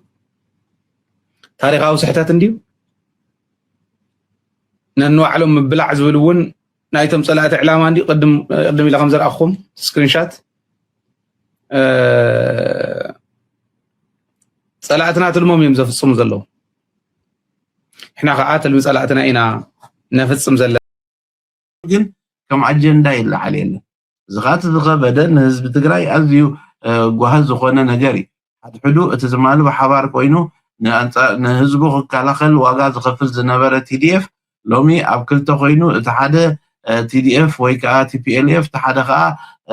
TPF ኮይኑ ብኸምዚ መንገዲ ሓድሕዶም ክተሃራረቡ ኾዱ ማሕበረሰብ ዓለም ኣብዚ ጉዳይ እዚ ወል دلايكم كونوا عينتي لو قديفو يخيد عين برك زبولن دليتنا نزغ اخوان اجندا بيلدينغ مصات زخدو زلو تاي علامو نتي ديسكاليشن نتي كينات كابزين رياز لنا ابتك بابي زكايو زلو كنتات كاب غزي ناب غزي نسبات دسمبري زخون زلو ناي تግራይ كنتات هذا قال كابتوم نتي كينات بوق اد زاربو زلو مسناتهم غوسغواس ስለዘይ ከደሎም ድማ ይحرقلو بعد በኢኮኖሚስት ድሮብ ዛዕባቱ ኩናት ሕጅውን ይመለስ ከም ዘለውን አብኳ ከደቃቅሶ ይፍትን እንተሎ ክድቅስ ከም ዘይክል እቲ ኩናት መመለሲ ይቅፅል ከም ዘሎ ኢትዮጵያ ኢንችስ ever closer to war ኣዝያ ናብ ኩናት ናብ ዓብ ኩናት ተቐርብ ከም ዘላ እዩ ዝገልጽ ዘሎ እዚ አርቲክል ማለት እዩ ዝኻ ሓደ ካብቶም ዓበይቲ መጽሔታት ናይ ኣብቲ ናይ political elite ዘንብብዎ መጽሔት ዝበሃል እዩ ስለዚ ኣብዚ እውን በተደጋጋሚ government versus regional forces ስለዚ እቲ መንግስቲ ናይ ብልጽግና ምስ ኩሎም ፌደራላውያን መንግስታት ፀገም አለው ኣብ ኣምሓራ ኣብ ኦሮሚያ ኣብ ትግራይ ኣብ ቤንሻንጉል ኣብ ጋምቤላ እውን ፀገም ኣሎ ናብ ሶማል ከምኡ ኣብ ኩሉ ፀገም ከም ዘለዎ እዮም ዝነግሩ ዘለዉ ስለዚ faces Ethiopia's federal government under Abiy Ahmed faces escalating confrontation with regional militias particularly in Amhara ab Amhara and Oromon fragile peace ድማ the Pretoria up to Pretoria ድማ ንባዕሉ ኣብ ሓደጋ ወዲቁ ከም ዘሎ but it did not dissolve ኣይፈረሰን ኣሎ ግን ኣብ ሓደጋ ወዲቁ ኣሎ again ኩሉ ግዜ ናይ ኤርትራ ፋክተር ኤርትራ ድማ ኣብቲ ቦታ ኣብቲ ኢኩዌሽን ኣብቲ ኩነታት ስለ ዘላ ዓብ ፅልዋ ኣለዋ ኤርትራ ናበልካ ንኤርትራ ግድን ኣብቲ ዘይምርግጋእ ናይ ዝሃገር ተራ ከም ዘለዋ ጌርካ ምጥቃስ ድማ ሓደ ካብቲ ልሙድ ትርኢዮናቶም እዩ ብፍላይ እቲ መፅሄት ኢኮኖሚስት ዝበሃል ኣንፃር ኤርትራ ገለ ዓይነት እዩ ዘለዎ ኣብስ ሊደርሽፕ ንኣቢ ድማ እንታይ ይብሉ ኣለዉ ኣውቶሪታርያን ማለት ዲክታተራዊ ስርዓት እዩ ኩሉ እቲ ስልጣን ኣቢሉ ክሕዞ ይደሊ ነቶም ንዑ ዘይፈትዎ ወይ ንሱ ዘይፈትዎም ድማ በብሓደ ከገልፍ ዝደሊ እዩ ስለዚ እሱ ስለ ዝኾነ ኣብ ኣምሓራ ይኹን ኣብ ኦሮሚያ ኣንፃሩ ሓያል ተቃውሞ ዝገብሩ ኣለዉ ይብለው ኢኮኖሚክ ዲስኮንተንት ቁጠባዊ ፓብሊክ ዲስኮንተንት ህዝባዊ ዘይዕጉብነት ከም ዘሎ ናይ ቁጠባዊ ሽግር ናይ ዝቕባቤ ከምኡ ድማ ብዙሓት ህዝቢ ካብ መነባብሮም ብዝተፈላለየ ግርጭታት ዝተመዛበሉሉ እዚኣቶም እውን ዓብይ ፀቕጢ ይፈጥሩሎ ወታደራዊ ፀገም ድማ ኣሎ ይብለው ስኻ both federal forces and regional militias are preparing for confrontation እዚ እቲ ብልፅግና ብዙሕ ወታደራት ይክብ ኣሎ እቶም ሚሊሻታት ድማ ትግራይ ይኹን ሚሊሻ ድብልዎም እቶም ናይ ትግራይ ሓይልታት ማለት እዩ ፋኖ ይኹን ሸነ ይኹን ኩላቶም ሓያል ወታደራዊ ኣቃውማ ይገብሩ ከም ዘለውን ነቲ ብልፅግና ክገጥምዎ ይዳለው ከም ዘለውን እዩ ዝንገር ዘሎ ኣካል ናቱ ፅንሂልና ፋኖ ዝገብሮ ዘሎ ክንሪኢና analysts warn Ethiopia could slide back into widespread conflict ብዙሓት ክኢላታት ድማ ኢትዮጵያ ካብዚ ዘላቶ እንድያ ዘላ ሰፊሕ ዝኾነ ኩናታት ክትኣቱ ከም ትኽእል ድሮዋ እንድያ ዘላ ክሰፍሕ ይኽእል ይብሉ ኣለዉ regional spillover instability threatens neighbor states especially Eritrea, Sudan and Somalia ናብተን ጎረባብቲ ድማ እዚ ሽግር እዚ ክሰግር ይኽእል እዩ ብፍላይ ኤርትራን ሱዳን ኢትዮጵያን ይብሉ ኣለዉ ኣብ ካልኦት ተጀሚሩ እዩ ዘሎ ድሮ ምስ ሱዳን ኣብ ዓብዪ ውጥር እዮም ዘለዉ ንሶማል ድማ ብዙሕ ዘይተፈትሐ ጉዳይ ኣለዎም ናብ ኤርትራ ድማ እዚ ንሪኦ ዘለና ኩነታት ማለት እዩ ዲፕሎማቲክ ፕሬሽር Western governments urge restraint, but influence is limited. ምዕራባውያን ሃገራት መጠንቀቅታታት ይብለው ክጥንቀቅ ከም ዘለዎ ግን ፅልዋናቶም ካብ ድሩት ይብሉ ኣለዉ humanitarian concerns renewed fighting could worsen displacement and famine ኩናት ተመፅኡ ድማ ዘሎ ዕግርግርን ሽግርን ፀገምን ናይ ደቂ ሰባት ክገድድ ከም ዝኽእል strategic corridor Ethiopia's instability endangers its security and regional ነቲ ዞባ ድማ ዓብ ፅልዋ ኣለዎ እዚኣ ድማ ታሪክ መወዳእታ እዚ ጉዳይ ኢትዮጵያ እንተወዲቓ ነቲ ዞባ ዓብ ፅልዋ ክህልዎ እዩ ዝብል ሓደ ስነ መጎት መብዛሕትኡ ግዜ ኢትዮጵያ ንምድሓን ዝጥቀምሉ ታክቲክ ስለ ዝኾነ ዝወሓጠለይ ነገር ኣይኮነን ግን ኢሪዝ ወረደ እዩ ፍትሒ ዝደሊ ሓይሊ ሓላፍነት ይኽባል ይከኣል እዩ ቀዳማይ ሚኒስተር ኣብይ ኢትዮጵያ ኣፍ ደገ ባሕሪ ንክህልዋ ዲፕሎማስያዊ ፃዕርታት ይካየዱ ከም ዘለው እሱ እንተዘይኮይኑ እውን ብዝኾነ ይኹን መንገዲ ኣፍ ደገ ባሕሪ ከም ትረኽቦ ገሊፁ ኣሎ እሞ ኣብዚ እንታይ ርእቶ ኣለካ ዝኾነ ዓይነት ዲፕሎማስያዊ ፃዕሪ ኣይገብርን እዩ ዘሎ ምክንያቱ ዲፕሎማስያዊ ፃዕሪ ትገብሮ ምስ መን እዩ ምስ ኤርትራ ምስ ጅቡቲ ምስ ሶማልያ እዩ ኣብዚ እዩ ዘሎ እቲ ወደባት ናይቲ ባሕሪ ዳ እምበር ኣብ ፈረንሳ ወይ ኣብ እስራኤል ወይ ኣብ ሩስያ ይኮነን ዘሎ እቲ ንሱ ግን ዝብሎ ዘሎ እንታይ እዩ ኣብዚ እዋን እዚ እቲ ጂኦፖለቲካ ናይ እዚ ከባቢ እዚ ኣብ ምትፍናን ይኣትሎ ንሱ ሕጂ ምስኦም ዝሰርሑ ዘሎ መን እዩ ምስ እስራኤልን ምስ ኢማራትን ማለት እዩ በዚኣቶም ሓይልታት ኣቢሉ እዩ ኣብቲ ባሕሪ ክበፅሕ ዝፍትን ዘሎ እቲ ካልኣይ ግን እቲ ናይ ኤርትራ ሕጋውነት ጥሒስካ ይኹን ልኡላውነት ጥሒስካ ብሓይልን መሓዝ ምፍታን 130 ሚልዮን ኣለን ዝበሃል እዚ ኣብ ዓይኒ ሕጊ ክርአ ከሎ ወላ ሓንቲ ሚዛን ይብሉን ገበን እዩ ክፍፀም ማለት እዩ ኣግሬሽን እዩ ክፍፀም ብኡ መሰረት ከዓ ህዝቢ ኤርትራ ሃገር ኤርትራ ወይ ኣብ ዘሎ መንግስቲ ናይ ምክልኻል ልኡላውነቱን ግዛቱን ናይ ምክልኻል ሙሉ መሰል ኣለዎ ናይ መንግስቲ ኤርትራን መንግስቲ ኢትዮጵያን ልፍንቲ ካብ መጀመርትኡ ኣብ ምንታይ ዝተመስረተ እዩ ነይሩ ናይ ውልቀ ሰባትን ናይ ጉጅለታትን ክተዓረቑ ከሎ ሰብ ክሕጉሱ ፍቱኑ ክበኣሱ ከሎ ከዓ ንኩሉ ሰብ ትኩሉ ሃገር ኣብ ግዳይ ናይ Now, አገዛዝ እስከ ግንቦት ወር መጨረሻ ድረስ የሚዘልቅ አዲስ ወታደራዊ ዘመቻ አቅዶ በአማራ ክልል በበርካታ ቦታዎች ላይ ዘመቻ ለማድረግ አቅዶ እንቅስቃሴ እያደረገ ባለበት ሰዓት ይህንን ዘመቻ በዋናነት ማድረግ የፈለገው ግንቦት 24 ይደረጋል ተብሎ የታሰበው ምርጫ በሀገሪቱ የስጋት ቀጠና ተብለው በተጠቀሱ በዋናነት በአረንጓዴ፣ ቢጫ፣ ቀይ ቀለም የኢትዮጵያን ካርታ በመሳል ቀይ ቀለም ከፍተኛ የሆነ ውጊያ እየተደረገባቸው ያሉ አካባቢዎች፣ ቢጫ ቀለም ደግሞ ያዝ ለቅቅ የፋኖ ኃይሎችም የኦነግ ኃይሎችም የኢትዮጵያ ታጣቂ ኃይሎችም እየያዟቸው ነገር ግን በመደበኛነት ያልተቀመጡባቸው ቦታዎች አረንጓዴ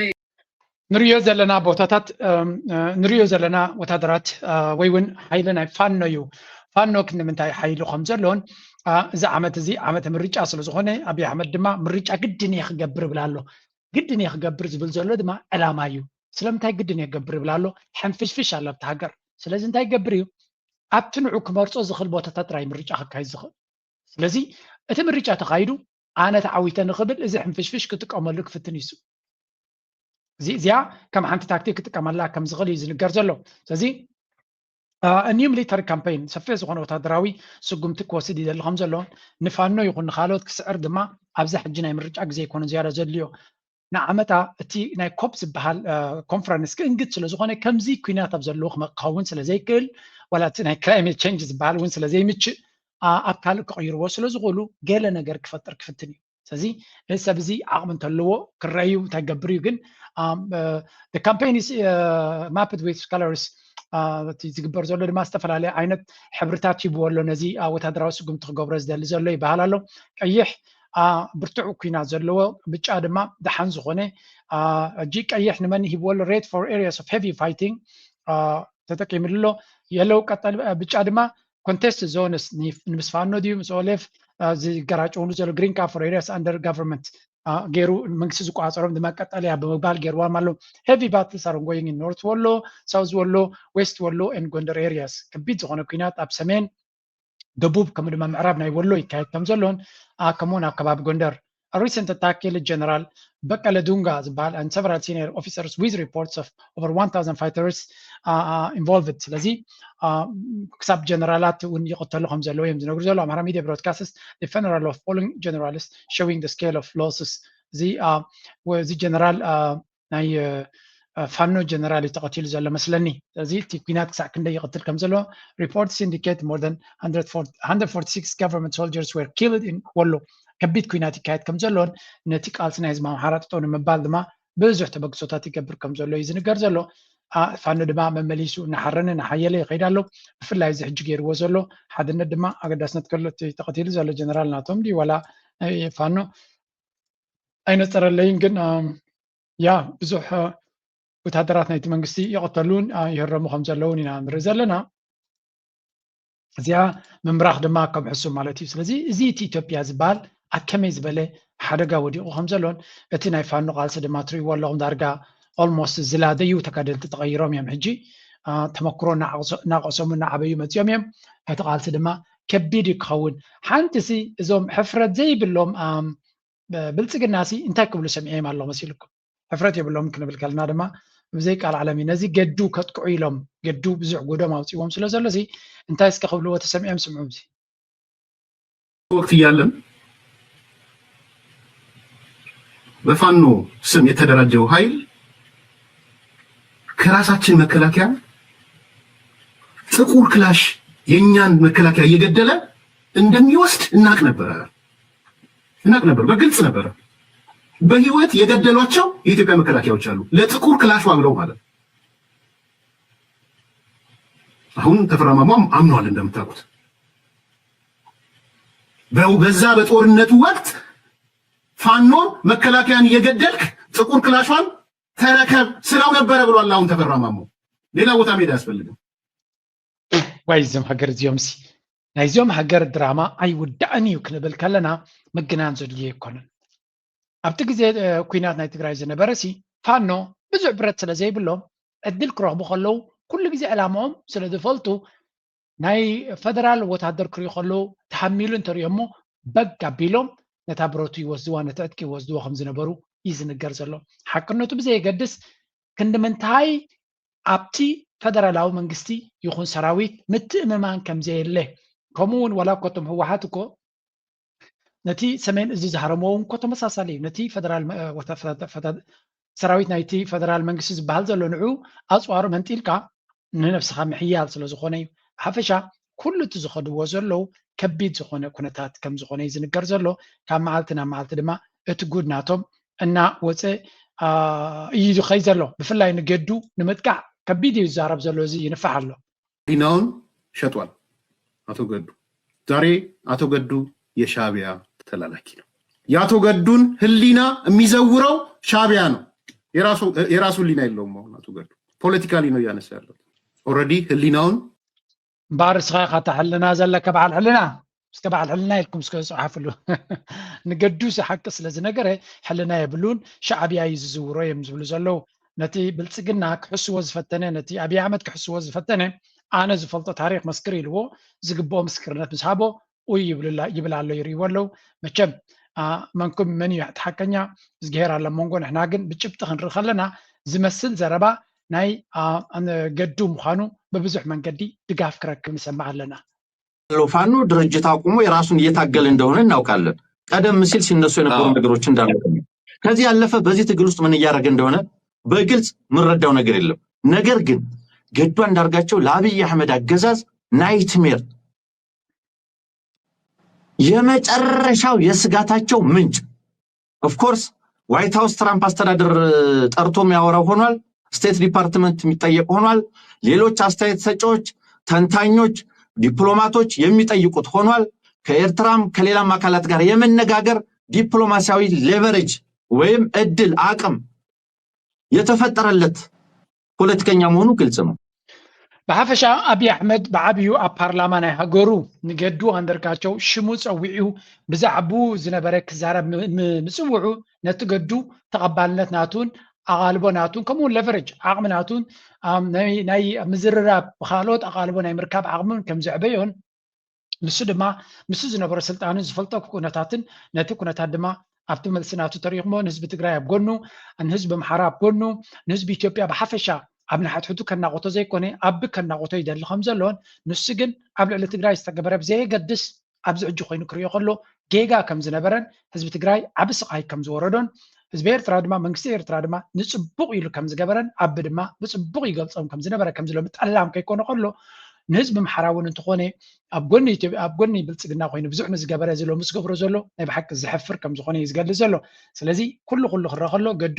ተቐባልነት ዘሎ ፖለቲከኛ ንክኸውን ኣብ ደገ ከፊትሉ ክንብል ከለና ብግምጣሉ እቲ ናይ ብልፅግና መራሒ ንነፍሱ እናዋረደ ምስ ገዱ ክወዳደር ዘይክል ናይ ሞራል ሽግር ዘለዎ ከም ዝኾነ ይገብሮ ከም ዘሎ እዮም ዝነግሩ ዘለው ተደጋጋሚ ድማ ኩሉ ዝንሪዮ ዘለና ንዑ ዘጉልሕ ነገራት በብዝሕ ንርኢ ኣለና ኣብ መወዳእታ ንኣቢ ትሕምሞ ዘላ ሓንቲ ነገር እያ እዮም ዝብሉ ዘለው የዚህ ሁሉ የአብይ ህልም ያበላሸው ምንድን ነው? ሶስት ፊደል ጽምዶ ይባላል። ጽምዶ ኒውዮርክ የገባው ዩኤን ውስጥ የገባው ነው። ጽምዶ ነው የሚባለው። የዛሬ ሁሉ ሲያንጨረጭረው የዋለው የጽምዶ ውጤት ነው ያልነው ለዛ ነው። እና የቆየ የኢትዮጵያና የኤርትራ ጉዳይ የቆየ ነው። አሁን ባህር በር ስላልን አይደለም ብሎ ወደ ኢህአዴግ ወደ ደርግ ወደ ምናምን ወሰደው። የኤርትራ ውጭ ጉዳይ ሚኒስትራቸው እኔ ነኝ ኦስማን ሳልህን ተክቼ ከሰራው ግራ እንዳትጋቡ ፕሬዝደንቱ ፍቃድ ሰጥተውኛል እያለ አስመራ ሄዶ የእናንተ ውጭ ጉዳይ ነኝ ስለነበረ ከም ትሪእዎ ዘለኹም በዓል ስታሊን ድማ ንስታሊን እውን ከጥቅዕዎ ብዙሕ እዮም ዝፍትኑ ዘለዉ ግን ፅንዓት ኣሎ ፀኒዑ ኢለታ ፅምዶ ናይ ብሓቂ ፅምዶ ንኣቢ እዕቢዳቶ ዘላ ኣፀሊላቶ ዘላ ንኩሎም ካድረታት ናቱ እውን ኣፀሊላቶም ዘላ ፅምዶ እያ ስለዚ ኣብ ጉዳይ ናይ ፅምዶ ናይ ብሓቂ እዞም ሰባት እዚኣቶም ብፅምዶ ዓቢዶም ከም ዘለውን ኣብ ፅምዶ ነኺስካ ምኻድ ድማ ሓንቲ ካብቲ ውፅኢት ከምፅእ ዝኽእል ኣብዚ እዋን እዚ ብጭቡጡን ውፅኢት ዝረኣዮ ነገር እንተሎ ኮይኑ ጉዳይ ናይ ፅምዶ እዩ ኣብታ ፅምዶ ምፅናዕ ከድልዩ ብልፅግና ኣገይን ነታ ፅምዶ ንምፍራስ ኩሉ ዓይነት ድራማን ተንኮልን ከይን ኣብ ምህንዳስ ዓዲ ክውዕል ከም ዘይኮነን ይውዕል ከም ዘየሎን ኩሉ ዝከኣለ ይገብር ከም ዘሎ ኢና ንፈልጥ ግን እታ ፅምዶ ነኺስካ መሓዝ ኣገዳሲ እዩ ክኸውን ጦርነት የምንፈልግ ሰዎች ቢሆን ኖሮ ከፕሪቶሪያ በኋላ ህወሓት የሰራቸው ትንኮሳዎች እምቢባይነቶች በቂ ናቸው ወደ ጦርነት ለመግባት በቂ ከበቂ በላይ ከሻዕቢያ ጋር ጽምዶ ብሎ ቦርደር ሰብሮ መሄድ እኮ ጸረ ህገ መንግስት ነው ከም ትሪእዎ ዘለኹም እታ ፅምዶ ትብል የዕቢዳቶም ከም ዘላን ኣብ ዝኸድዎ ነዛ ፅምዶ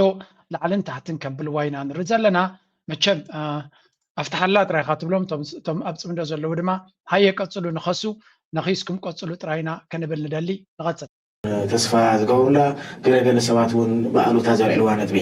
ኣብ ሓንቲ ናይ ፅምዶ መደብ እታ ብሕወሓት ትምራሕ ትግራይ እታ ግዝያዊ ምምሕዳር ትግራይ ዘመሓድራ ትግራይ እንተተንኪፋ ሰራዊትን መንግስትን ኤርትራ ሱቕ የብለን ትብል ነጥቢ ተላዒላ ነይራ ብኣወል ስዒድ እዚኣ ስዒቡ ብርክት ዝበለ ሰብ ብፍላይ ኣብ እንትጨው ልዕሊ ሰላማውያን ዜጋታት ትጨፍጫፍ ክበፅሕ ከሎ ኣብ ተንቤን ኣብ ዝባድሩ ትግራይ ዝተፈላለዩ ከባብታት ተመሳሳልቲ ናይ ፀለምቲ ዝነበረ ኩነታት ክለዓል ከሎ ኣበይ ኣሎ ተሓገዝ ናይ ሰራዊት ኤርትራ ንመዓዝ ሊዳ ትፅምዶ ዝብል ነጥብታት ኣልዒሉ ነይሩ እሞ እሳው ተንኪፍና ያ ክንከይድ ስለ ዝደለኹ እየ እንታይ ማለት እዩ ኣወል ኢሉ እዩ ኣወል ተኢሉ መን ከም ዝበለ ግልፂ ድሓር ብዝዋጅራት እውን ተስታውሱ ኮንካ ሓደ ግዜ ኣብ ደቡብ ትግራይ ኣካባቢ ሓደ ግዜ ድሮን ተፈፂሙ እዩ ሰራዊት ትግራይ እውን ጉድኣት በፅሐ ሕጂ እውን ፀለምቲ ይፍፀም ቀኒ ተንቤን ተፈፂሙ እዩ ዓድዋ ተፈፂሙ እዩ ቀንደፍታ ተፈፂሙ እዩ ኣብ ወረራ ኣብ ዳ ዓይነት ናይ ኤርትራ ድጋፍ ዝምልከት እዩ ኣብዚ ግልፂ ክኾን ዘለዎ ዝሜዳ ዝከታተሉ ይኹን መላእ ትግራይ ሓደ ግልፂ ክኾን ዘለዎ ዝመስለኒ ብውልቀ ርድኢተይ ግን ኣነ መንግስቲ ወኪለ ይኮንኩ ዝዛረብ ዘለኹ ውሓት ወኪለ እውን ኣይኮንኩን ኩሉ ግዜ እስካብ ዓለማዓት ዝገብሮም ኩሎም ዘረባታት ብውልቀ ሓላፍነት ዝወስደሎም እዚ እንታይ ክዛረብ ኢለ ሓይተ እውን ተዛረበ ይፈለጠን ንዝፈጥሮ ስሕተት እውን ባዕለ ተመይዝ ሓላፍነት ዝወስድ ህወሓት ቤት ፅሕፈት ከም ሓደ ኣባል ተዘይኮይነ ኣነ ካሊእ ገለገሊኦም እንታይ መስለካ ይከኣሎ ህወሓት በጅትልና ወይ ደደይት ሚድያ ከፍ ኢልና ወይ ዛራ ሚድያ ከፍ ኢልና ንኣታዊ ኢልና ንምንጪ ኢልና በቃ ሃፋትም ዝኸፈአና ዘይመስሎም ገለገሊኦምስ ንእሽተይ ናይ ታክሲ ልኩሕና ክዛዕተሎም ከላሓስ ስኹም ትርቂ ሓልካ ግዛ ኣልካ ብፍላይ ለይቲ ገለ ተትስኢኻ ሓገ እንታይ ዝኣተወካ ለይቲ ትትስእ 998 ይኽፈል ተኸፈል እኳ ዘይትስእ ኣልካ ሓደ ብዘጋጣሚ ዘይከረጋግጦ ዝደላ ኣነ ሕወሓት ከምዚ ገበሩ እውን ኢልና ይፈልጠን በዚ ጉዳይ ብፅቡቅ ነገር እውን ነቂፍና ብሕማቅ ነገር እውን ወቂስና ብፅቡቅ ነገር እውን ምስግንና እውን ይፈልጠን እንታይ ከም ሰርሕ እንታይ ከም ንገብር እውን ዝፈልጠና ዝቆፃፀረና ኣካል እውን የለን ደደቢት ይኹን ዛራ ይኹን ብል ማለት እዩ እዚ ኩሉ ንገብሮ ዘለና ግን ትግራይ ትጠፍእ ስለ ዘላ ትግራይ ካብ ጥፋት ንምድሓን ትብሊ ደስ ወይ ንጠፍእ ስለዝኾነ ጨካናት ካብ ተቃለስካ ንእሸይ ብተፀገም ስድራኻን ከዓ ተልሕን ናይ ስዋዕት ሓደራ ዝፈፀምካ ንኣብይ ክመፅእ ደልየ ንገብሮ ዘለና ቃልሲ በዚ ዕላማ እዚ ገርና ክንገብር ከለና ኣብቲ ናይ ፅምዶ ኣብይ ሓመድ ሓንቲ ደልየ ነገር ኣላ ንኣብነት ሪኢኻ ምክን ከጌታቸው ረዳ ብኣ ሆን ናይ ብልፅግና ቃል ኣቀባይ እንታይ ክመፃውንቲ ቆልዕ ብዘይ መድፍእ ተወድኡ ዘለኹም መድፍዕ እንደእትዉ ታንክ እንደእትዉ እዚ እንደገበሩ ይብል ነይሩ ንምንታይ በለካ መድፍዕን ታንክን ንሕና ርኪብና ኢና ንፀላእ ወይ ፕሪቶርያ መሰረት ሰው መድፍዕን ታንክ ሒዝካ እንትኸይድካ ይኸው ርኪብ ኢለ የረከበን ዝብል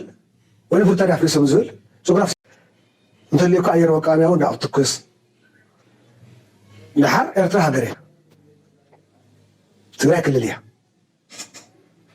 ሓንቲ ሃገር ከዓ ሓንቲ ሃገር ሲላ ይተኣቱ ስለዚ ሓንቲ ትግራይ ዝኾነ ታሸው ስለ ዘበለት ተጓይኻ መፂኻ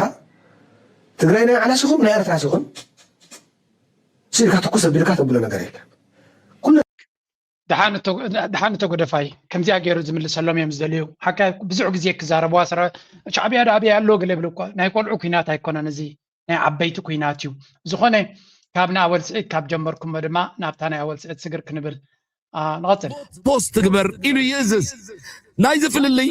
እቶም ሰራዊት ሰብ ምዃኖም ስለ ዘይተርፍ ይደኽሙ ይጠምዩ ይድቅሱን እዮም ቦትስ ግን ከምኡ ይኮኑን ቦትስ ዝበሃሉ ብሶፍትዌር ዝሰርሑ ሰብ ዝመስሉ ሚቱ ሰራዊት የዕጢቑ ኩናት ኣውጁ ህዝቢ ተረብሹ ዝብል ናይ ሓሶት ዜና ምስ ዘቕርበሉ እቲ ተጠቃሚ ስንብድ ይፈርሕ ንፈተውቱ ይድውል ኣብ ኮመንት ይፃረፍ ይከራኸር ይማጎት እዚ ማለት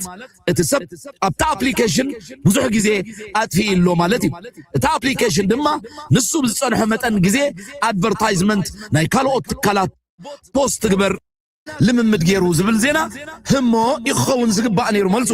ሕጂ ኮምፒውተር ዝእዘዞ ጥራዩ ዝገብር ነይሩ ሕጂ ግና ቴክኖሎጂ ናብ ጀነሬቲቭ ኤአይ ተሰጋጊሩ ኣሎ እዚ ማለት ባዕሉ ፅሑፍ ይፅሕፍ ስእሊ ይስእል ቪድዮ ይሰርሕ ፕሮግራሙን ይፅሕፍ جناز ماشين زي كما يليز مهار زبل دما نرى كابتاب انترنت زلو صحفاتن مصحفتن داتا بمن بابي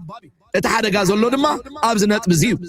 اما بالعسر شعات تخفل زمن مجزاتي مالت مريت محزن بانديرا متكال نيرو لومي اما بالعسران حدا كفل زمن مجزات مالت داتا مقوصاري ازوم لو من تقوم لهم زلنا موديلات بمن يوم تسريحهم ملسو بعبيتنا امريكا كوبانياتات زبلي اوبن اي اي جوجل مايكروسوفت ازوم ماشينات كمهارون كله North America. I'm writing to introduce myself and to express my strong interest in contributing to the digital media and information space, especially during this critical time. كبر أول سعيد أبالات هدمونا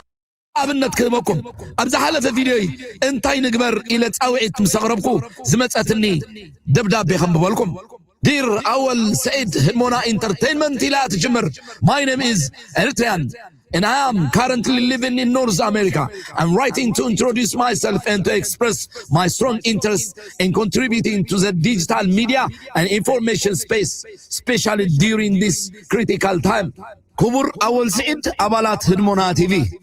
سمي إيرتراوي بال أبزوان أب سمين أمريكا يقمت علو نزي زتحف زلغو بقدام نتمس نفسي كلا ليكمن أب ستافاف أوان أب ديجيتالاو ميديان حبريتان زلن العلتا قداس النت بمبرهن الجامعين خبر كتنيب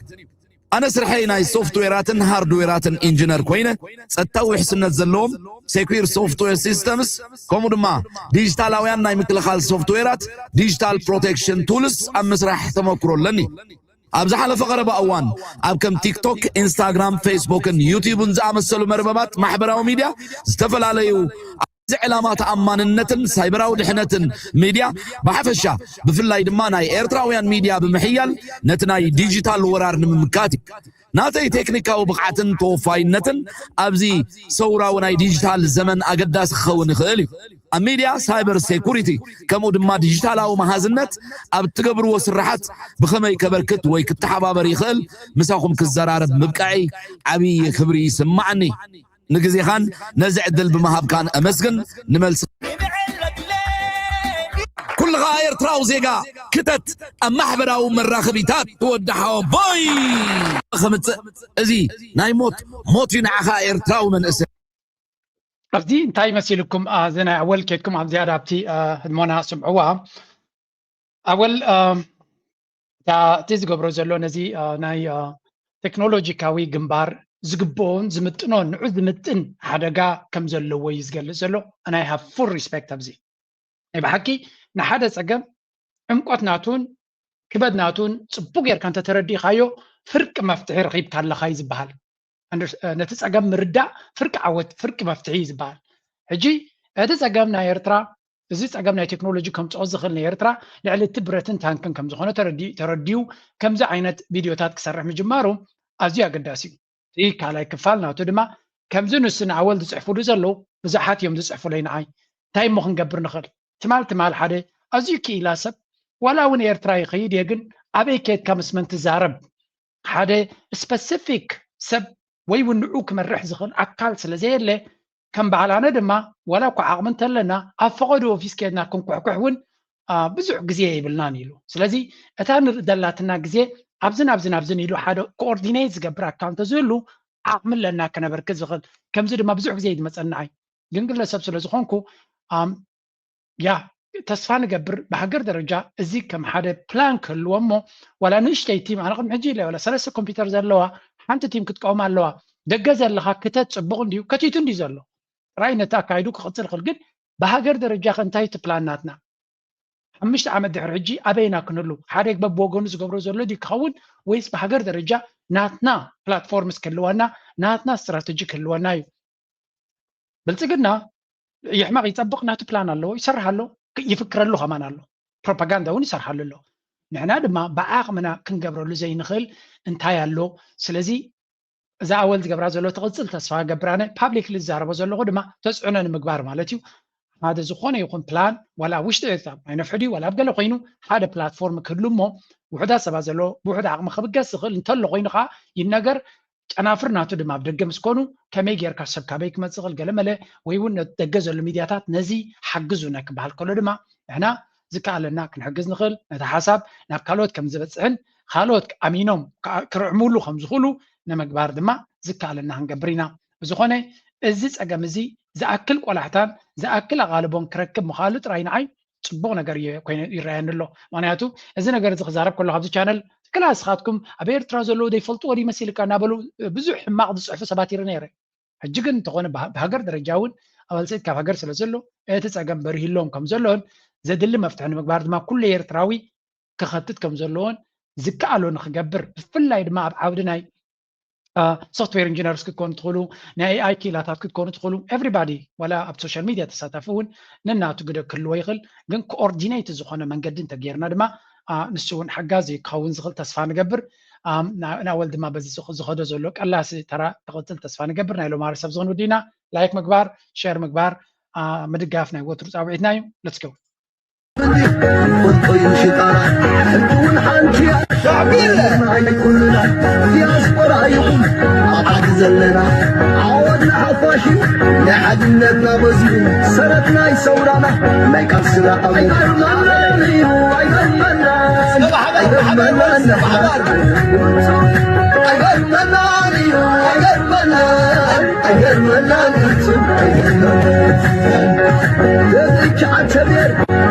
فلالای اریترا امنتنا اصلا مایکستانا اریترا واجانا اریترا حاضرنا سمتا تمتا ملکنا لینا حالیر لنطاقا حالیر لنطاقا اریترا نی اریترا تغبر بدوكا